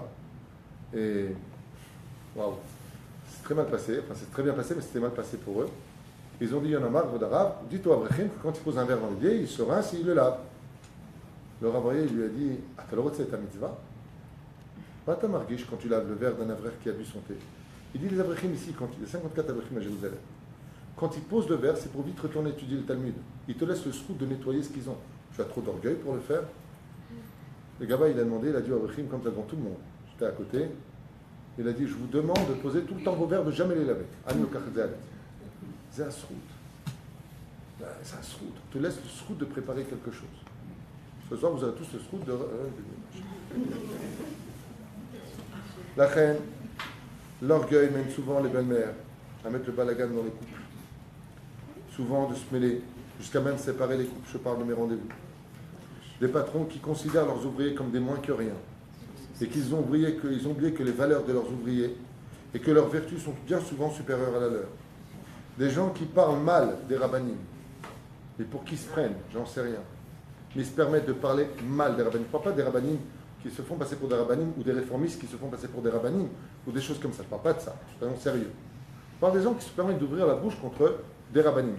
On peut ouvrir la bouche contre un rab si c'est un domaine de l'Echem Shamaï. Par exemple, un rab va dire fais pas ta alia, l'autre il dit kan fait ta alia. Anino maskimito, c'est un conflit d'intérêt divin. C'est permis. Mais si le rab parle à un autre rab, il faut connaître sa place. Alors je parle des gens qui se permettent de toute façon eux les rabbinim. Oh, Habibi, et toi t'es qui, t'es quoi, pour qui tu te prends? D'accord? Des gens riches qui font leur loi parce qu'ils ont de l'argent, comme celui qui construit une synagogue, sous prétexte qu'il a construit la synagogue, alors celui qui va faire la loi. Pourquoi? Parce que monsieur a construit la synagogue, il a fait les murs, il a payé, comme il dit ici, ce qu'on voit dans toutes les synagogues. Tu as le président, parce que c'est lui qui subventionne, c'est lui qui fait la loi. Combien de guerres j'ai fait pendant toutes ces années par rapport à ça? Des gens qui n'ont pas de reconnaissance et pensent que tout est un acquis, tout leur est dû. Je finis. Les maris, les maris qui ne s'occupent pas de leurs épouses, ne demandent jamais si elles vont bien, si elles ont besoin d'aide, s'ils peuvent faire quelque chose pour eux, qui ne les complimentent jamais, qui voient tout comme un dû. 2, les Rachamim disent pour qui ils se prennent. C'est dommage d'attendre de perdre pour se rendre compte de la valeur qu'on avait. Les hommes qui mangent seuls sans se soucier si leurs femmes ont mangé, ou le contraire. Encore 2 phrases. Des femmes qui sortent et font leur vie sans se soucier un seul instant si le mari va bien financièrement, s'il a de quoi manger, si les enfants ont été lavés. C'est une nouvelle mode, ça, les femmes qui sortent. Chérie, t'es où? Je suis au canyon avec des copines. Relou. Bien, des enfants adolescents qui font leur vie et qui viennent chez les parents que lorsqu'ils ont des problèmes personnels, des problèmes d'argent, papa t'as pas, maman t'as pas. Tout ça, c'est classé comme étant tout simplement de la gave. Tout ce que vous venez d'entendre. Zerak ve'ach gave. Un jour, il y a un rave qui était à côté d'un homme et il lui a dit, vous êtes venu seul? Il lui a dit, oui, j'ai voulu donner une leçon à ma femme. Le rave lui a dit, une leçon? Vous donnez des leçons, il lui a dit. Les rabbinim, ils ont des phrases très pertinentes. Il lui a dit, vous donnez des leçons? J'ai voulu lui donner une leçon. Extraordinaire. La reine Trimada, que c'est Bezrat Hashem, quoi. Comment on travaille cette... Oh, comment on travaille cela? C'est très simple. D'abord et avant tout, selon... J'ai oublié son nom, comment s'appelle ce rab? Il y a un rab qui a dit, si tu veux travailler ton orgueil, va à l'hôpital. Va à l'hôpital. Va à l'hôpital voir les gens, tu vas te rendre compte de ce qu'est la chair humaine. Comment il s'appelle ce rab? Rabbi Elohim Loupian. Il disait, tu veux travailler ton orgueil, va à l'hôpital. Là-bas, tu vas voir des gens, tu vas comprendre ce que tu es. L'être humain, c'est rien d'autre que du beurre. Tu prends un couteau, ça se coupe tout de suite. On n'est rien. Le Ramban, Nachmanide, dit, tu veux travailler ton orgueil, tous les jours, fais ma lettre. Tous les jours, tu lis ma lettre. Tous les jours, tous les jours, tous les jours.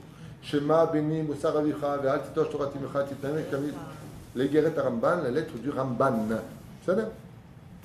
Il y a encore autre chose. Il y a une façon de se conduire. Quand tu marches, doucement. Les yeux vers le sol. Tu veux travailler ton orgueil, dit le Ramban, parle doucement. N'élève jamais la voix. C'est des principes c'est des méthodes, des chitotes qui vont travailler ça. Rabbi Nachman, il dit, tu dois prier tous les jours Hachem pour ça. Hachem, que je ne sois pas orgueilleux, de demander à Hachem de te donner les qualités de cela. C'est vrai?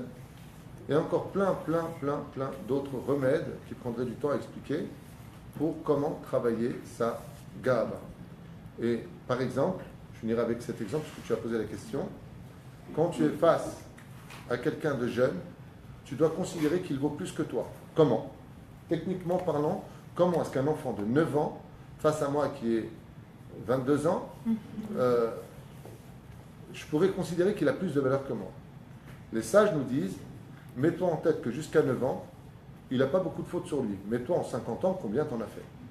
Donc, ferme-la. Et si cette personne est plus âgée que toi, mets-toi en tête de combien d'expérience il a acquis par rapport à toi et combien de sagesse il a pu avoir avec toutes les misotes qu'il a fait dans sa vie. Si tu vois une personne qui est plus riche que toi et que toi, tu es moins riche que lui, tu dois considérer que les gens, il faut savoir que les gens qui sont riches, je ne parle pas des gens qui ont arnaqué, je parle des vrais riches, ouais, sont des gens qui ont une âme, disent les Rachamim, extrêmement élevée. Ils ont un tafkid car Dieu leur a donné une clé dans le monde qui ouvre les portes de bien des problèmes. La reine considère cette personne, comme dit Rabbi Yehuda Hanassi, avec beaucoup de respect. Non pas pour leur argent, mais parce qu'ils ont été choisis par Hachem pour un rôle qui leur est attribué. Car le riche peut sauver des gens pour Shabbat, sortir des gens de prison, payer des avrechim. Ils ont une possibilité, Dieu leur a donné une clé énorme. Si Dieu leur a donné une clé, il ne faut pas être jaloux. Au contraire. Les Chachamim nous disent, ils ont une neshama miyuchedet. Si tu vois une personne qui est pauvre, sache que les pauvres font la kapara du peuple d'Israël. C'est-à-dire que tout comme le korban monte sur le misbéach pour ta kapara, les pauvres dans le peuple d'Israël, les ani'im, ouais, sont des gens qui prennent sur eux toutes les souffrances du peuple d'Israël. C'est pour ça qu'ils n'iront jamais au Guéhinam. Mais la reine, si tu es face à des gens, par exemple tes beaux-parents, c'est-à-dire, imaginons qu'une personne ait des beaux-parents, c'est Horace et Jasper. Les parents fatigants. Et la femme ne les supporte pas. Ça arrive souvent en ce moment que la belle-fille, comme ça, ça arrive. Considère que tout le bonheur que tu as aujourd'hui avec ton mari, c'est grâce à lui. Que tu le veuilles ou que tu ne le veuilles pas. C'est mathématique. Si ton mari existe, que tu as des enfants avec lui, si ce que tu vis, si quand il te prend dans ses bras, ça fait du bien, sache que ça, tu le dois aux parents de ce monsieur. Que tu le veuilles ou pas. Ça s'appelle la gratitude. Vous savez, pour travailler son orgueil, il faut tout simplement trouver qu'est-ce que moi j'ai de moins que lui. Et on trouve toujours quelque chose qu'on a de moins que les autres. Si c'est l'inverse. Quand C'est-à-dire on vit avec un orgueilleux ou qu'on a des enfants orgueilleux, on les gère comment? L'expérience, tu ne peux pas gérer, je l'ai déjà expliqué à madame tout à l'heure, Ces personnes il est qui- compliqué dans qui une descendent. famille, de régler les orgueils des autres. Pourquoi? Parce que, je vais t'expliquer en 2 mots. Mais quand on est face à un orgueilleux, on est quand même victime, puisqu'il te descend. Toi, t'es rien, toi, ou moi, et Mais moi, et moi. encore une fois, il faut bien que Satan, il ait des soldats sur terre. Quand tu es face à un orgueilleux, tu es marié à un orgueilleux qui n'arrête pas de te rabaisser, te rabaisser, te rabaisser. Mais c'est extraordinaire. C'est de gâter dans l'absolu, mais c'est extraordinaire. Ça veut dire que la femme, quand elle meurt, Dieu lui dit, t'as fauté, j'étais marié. Oh pardon, Gan Eden. C'est-à-dire qu'il faut savoir que les orgueilleux sont tellement détestés du ciel qu'ils sont une punition pour celui qui les fréquente. Et c'est pour ça qu'il y a marqué que celui qu'on humilie en public, les orgueilleux humilient très facilement, ils n'en ont rien à faire. Eh ben, j'irai pas au Gan Eden. En attendant, toi, je te vire, et toi, t'es rien sans moi. Tu veux que je dise à tout le monde qui c'est qui t'a payé ça? Tu veux que je... Wow! Comment tu fais de telles choses humiliées en public? Ce sont des gens qui perdent tout, mais en même temps, ils t'ont nettoyé de toutes tes fautes. Une femme qui ne pouvait pas tomber enceinte, qui a été humiliée par un orgueilleux, elle peut tomber enceinte. Un homme qui n'avait pas d'argent, le Baal Shem Tov va plus loin que ça. Il dit quand un orgueilleux s'en prend à l'autre, Dieu, tu sais ce qu'il fait dans le ciel, dit le Baal Shem Tov? Il prend le mazal de cet homme qui était bon, il les donne à celui qui s'est fait humilier. Alors ça ne vaut pas le coup d'être avec un orgueilleux? De l'autre côté, lui et moi, on ne peut pas vivre ensemble. Même si c'est très dur, il faut savoir qu'un orgueilleux, ça se prend avec une façon de parler. Il y a des gens qui ont besoin psychologiquement de croire en eux. Alors ils ont un complexe d'infériorité. Ils vont essayer de carapacer avec beaucoup d'orgueil. Si moi je sais tout, parce que j'ai besoin d'avoir confiance en moi. Alors je donnerai un dernier conseil. Dans ce monde, il n'y a pas de gentil, il n'y a pas de mauvais. Il y a juste une façon de savoir prendre les gens. Tu prends n'importe quelle personne orgueilleuse. Tu lui donnes son sucre pour qu'il batte la queue. Ouais. D'accord? Il est bien le mec. Hein? Chérie, vraiment, heureusement qu'elle a mon cœur. Ouais. Regardez nos mères, franchement. Les Tunisiens, ça va peine quand ils mangé de Tunisie. Ah, ça va, prendre. Bekoshi savait parler. Hein. Ça a l'air. Et ils se prenaient pour Dieu. Pas tous. Mais il y en a beaucoup qui se prenaient pour Dieu. On les appelait comment en tunisien? J'ai Babaou, le loup. C'était des loups, les mecs. Ça a l'air. Comment nos mères, elles ont vécu avec eux? Comment? Bon, c'est pas grave, Yaoudi, voilà. Je vais te faire un truc. Est-ce qu'il y a plus fort que toi, quoi? Tu n'es pas capable de pardonner, toi? Elle savait les prendre. Le problème qu'on a aujourd'hui, c'est qu'on n'a plus envie de prendre les gens. On n'a plus envie de se fatiguer pour eux. On n'a pas envie de les construire. Et il faut savoir une chose. Si Dieu met des orgueilleux avec des femmes, ou des femmes orgueilleuses avec des hommes, c'est parce que Dieu attend de l'autre qui le construise. Parce que tout le monde a une faille, sauf les pervers narcissiques. Aval, tout le monde a une faille. Sachez-le. Non, c'est pas une blague, hein, ce que je dis. J'ai rien contre moi personnellement. C'est ça la question. Ils peuvent juste vivre à des millions de kilomètres de nous, ça nous rend service. C'était ça la question tout à l'heure, c'est que chaque personne, il y a plein de gens qui sont très bons et très bien, ils vont avoir à un moment donné un accès d'orgueil, si c'est un accès de colère, si c'est un accès... Très bien, alors je vais te répondre. Si une personne que tu aimes énormément, il a besoin d'un médicament, tu vas lui chercher tel que je te connais, tu iras au bout du monde pour sauver un juif. On est bien d'accord? Génial. Si ton mari, son médicament, c'est que tu le mettes constamment sur un piédestal. Non. Va se mener sur un piédestal. Et c'est là qu'est tout le problème. Mais non. Pourquoi je mettrais sur un piédestal? Elle va crever toute seule. Non, c'est vous dire, voilà, mais on en est là, moi je vois dans les couples, c'est un truc de fou. Ton mari, ta femme, elle a un problème. Son père, il n'a pas aimé, elle a besoin de plus d'amour. Ah, ça va, tu m'as saoulé, faut tout le temps dire que t'es belle, tout le temps machin. Asma, donne-lui ce dont les gens ont besoin. C'est tellement dur. T'as un mec qui a besoin d'être sur un piédestal, eh ben mets-le sur un piédestal, Maïesh, Maïacholiot. À la fin, c'est toi qui as tout. C'est pas ça que je demandais. C'est une personne qui a à un moment donné faille, comme vous dites, il y a une défaillance. Ça ne veut pas d'elle une personne orgueilleuse pour autant. Alors où est-ce qu'elle est la limite entre les deux? Ben, on a tous le droit à l'erreur. Je peux vous dire une chose, il y a des rabbinines qui peuvent travailler en midote à fond, puis du jour au lendemain, ils ne vont pas être bien. Le mec, il rentre dans la voiture et ce coup-là, il va mal le prendre parce que pour lui, il a l'impression d'avoir une série de malchances. Au travail, ça ne le fait pas. Avec sa femme, il vient de se prendre la tête. Son fils vient de quitter la yeshiva, il rentre en bande, il rentre dans la voiture. Dougma, je dis n'importe quoi. L'erreur est humaine. Shiva parmi lui, Paul, Tzadik, Veyakoum. On n'est pas des anges. On a le droit d'avoir des failles. On a le droit aussi de temps en temps de se mettre en colère. N'oubliez pas un détail. Très souvent, la dispute, une fois qu'on revient ensemble, on redémarre sur de meilleures bases dans la vie. Il y a une femme qui m'a appelé aujourd'hui qui m'a dit voilà, mon mari me conseille de partir tout seul en vacances. Je le fais ou pas? Puis des fois, ça double tranchant. Il va se rendre compte qu'il peut vivre sans vous.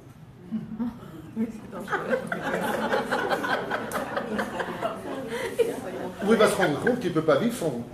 Ça double tranchant. C'est bien. Encore une fois, je vais vous dire quelque chose, chers amis, écoutez bien. Je voudrais arrêter ce cours parce qu'il est tard et je m'étais promis de faire qu'une heure, impossible pour moi.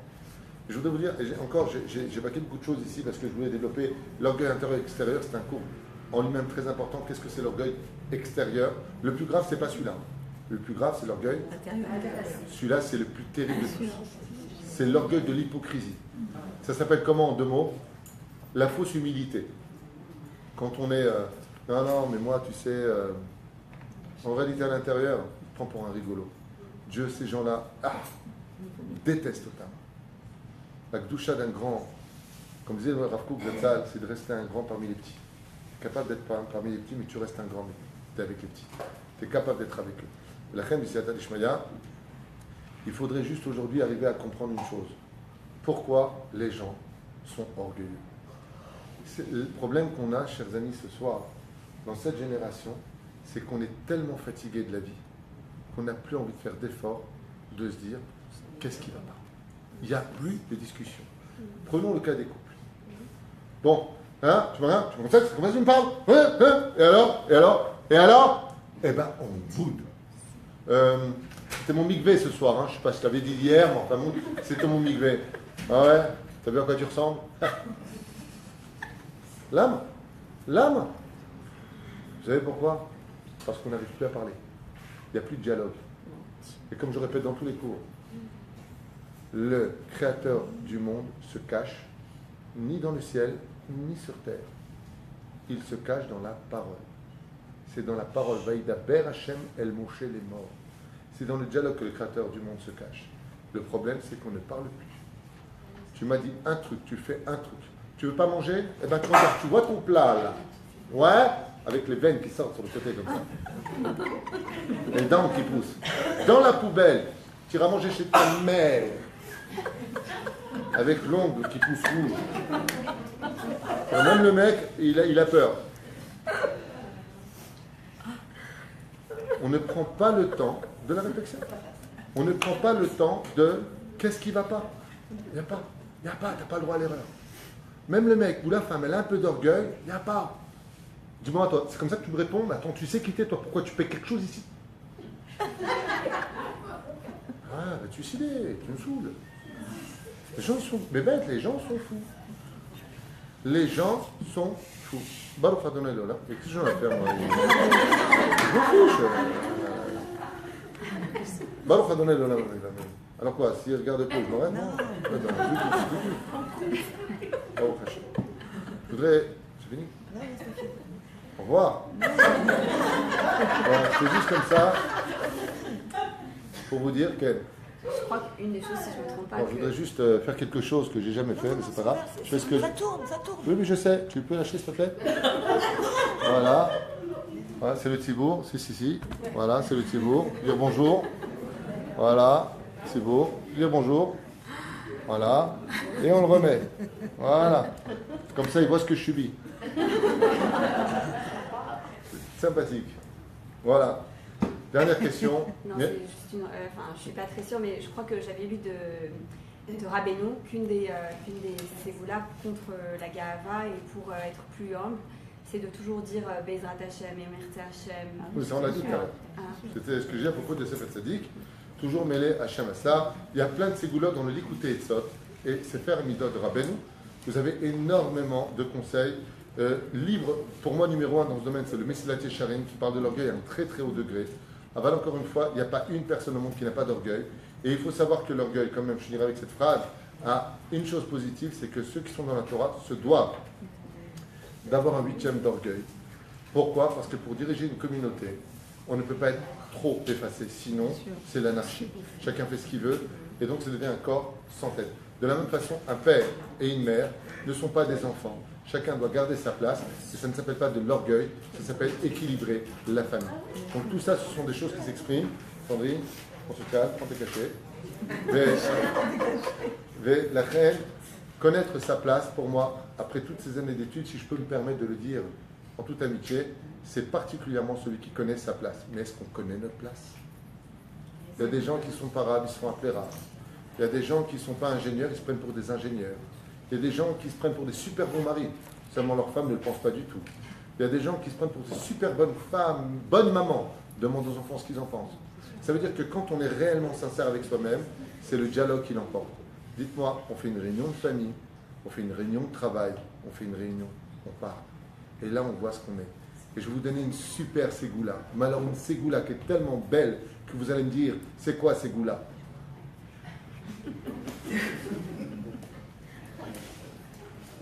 Vous voulez casser votre orgueil? Regardez bien, c'est très simple. Vous prenez une feuille blanche. Vous prenez, notez, c'est très important. Si vous êtes encore là, je ne sais pas.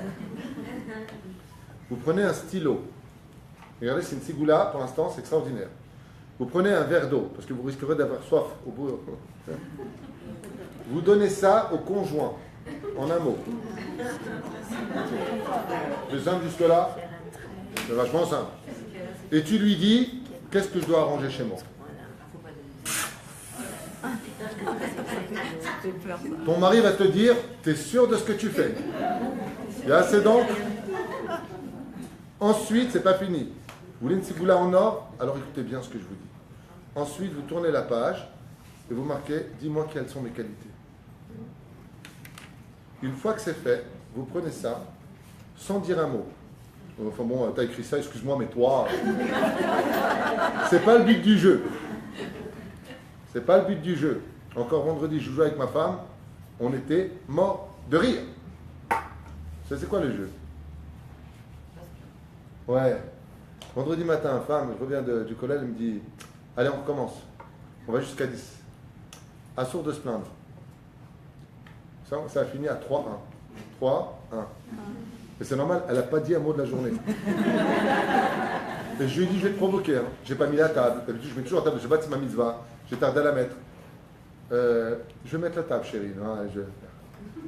Ah, c'est dur, hein. J'ai pris mon... Je lui ai dit, j'ai provoqué. J'ai pris ma veste, j'ai laissé Dafka là où c'est... Non. Eh bien, qu'est-ce qu'elle a fait? Elle a pris, elle a mis là-bas. Et à la fin, juste avant l'entrée de Shabbat, tac, ah, une plainte. Ah, ok, 3. On n'est pas arrivé à 10. C'est extraordinaire. C'est un jeu, vous devriez tous essayer. On arrête de se plaindre. Tu fais ça, la fille, elle te dit, ok, maman, tu peux venir? Et voilà. J'adore. Les épérouchas là-bas. Tu regardes ce qui a marqué, mais pas en disant à l'autre ce que tu as envie de lui dire. Ok? Tu viens, tu dis à ton conjoint, pas à tes enfants parce qu'il y aura un manque de cavote, tu dis juste à ton conjoint. Bien entendu, pas le mec, c'est un débile. On parle d'un couple normal. Note-moi mes qualités, note-moi mes défauts. Une fois que tu as les défauts, tu me réponds trop, tu me manques de respect, nanana, tu dis ok. Il a vu ça en toi. C'est dur d'accepter ça. C'est dur. Pourquoi c'est dur? Parce qu'on a envie de prendre la plume et dire ah, bouge pas! Ne bouge surtout pas, j'arrive! Mais le pire, c'est qu'il faut aussi le faire. Le vrai exercice psychologique, c'est que chacun ait une feuille blanche et écrive les défauts. En général, psychologiquement, vous allez voir, c'est automatique. Si la personne n'est pas 100% équilibrée mentale, elle va constamment reprocher à l'autre ce qu'elle est elle-même. Ça s'appelle juger l'autre d'après lui-même. C'est la faculté numéro 1 des pervers narcissiques. Avant quoi qu'il advienne ici, tu notes ça. Une fois que tu l'as dans les mains, si vraiment tu veux travailler ton orgueil, tu commences à travailler ça. Un mois plus tard, tu lui redonnes une feuille, le stylo, le verre d'eau s'il a soif, et tu lui dis maintenant, et tu élimines petit à petit. Ici, tu vas trouver, je parle des gens normaux, okay? Tu t'es hyper amélioré, je suis fier de toi, tu vas trouver des compliments. Il faut le faire. Et là, vous aurez travaillé votre orgueil. Parce que face à un miroir, on a toujours des circonstances. Vous arrivez en retard. Ouais, ben écoute, faut me comprendre, le petit, j'ai pas trouvé machin, j'ai pas trouvé ceci. La personne que vous arrivez arrive en retard, vous faites comme ça. Toi, tu as toujours tort. Moi, j'ai toujours des circonstances. Qui Adam Karov Latzmo. On ne pourra jamais se faire une vraie bikoret atzmit. La vraie critique personnelle, on ne peut pas se la faire. Pourquoi? Parce que tout de suite, enfin bon, ouais, j'ai ça, je suis parti en vacances depuis 2 ans, donc c'est normal que je sois mal, parce que de toute façon, ça, et peut-être là, et non, arrête ton panique à 2 francs, laisse l'autre te dire exactement qui tu es, si tu es capable de t'améliorer face à la critique de l'autre, non seulement tu es humble, mais tu vas briser ton orgueil, parce que c'est la chose la plus dure au monde, d'accepter des bicorets d'une personne, c'est-à-dire des bicorets les réflexions de l'autre, et Bezrat Hashem, si tu prends une feuille blanche, il y a deux solutions. Ou tu es parfaite, ou il te quitte. Il a plus envie de parler, le mec. Baruch Adonai L'Olam, Amen.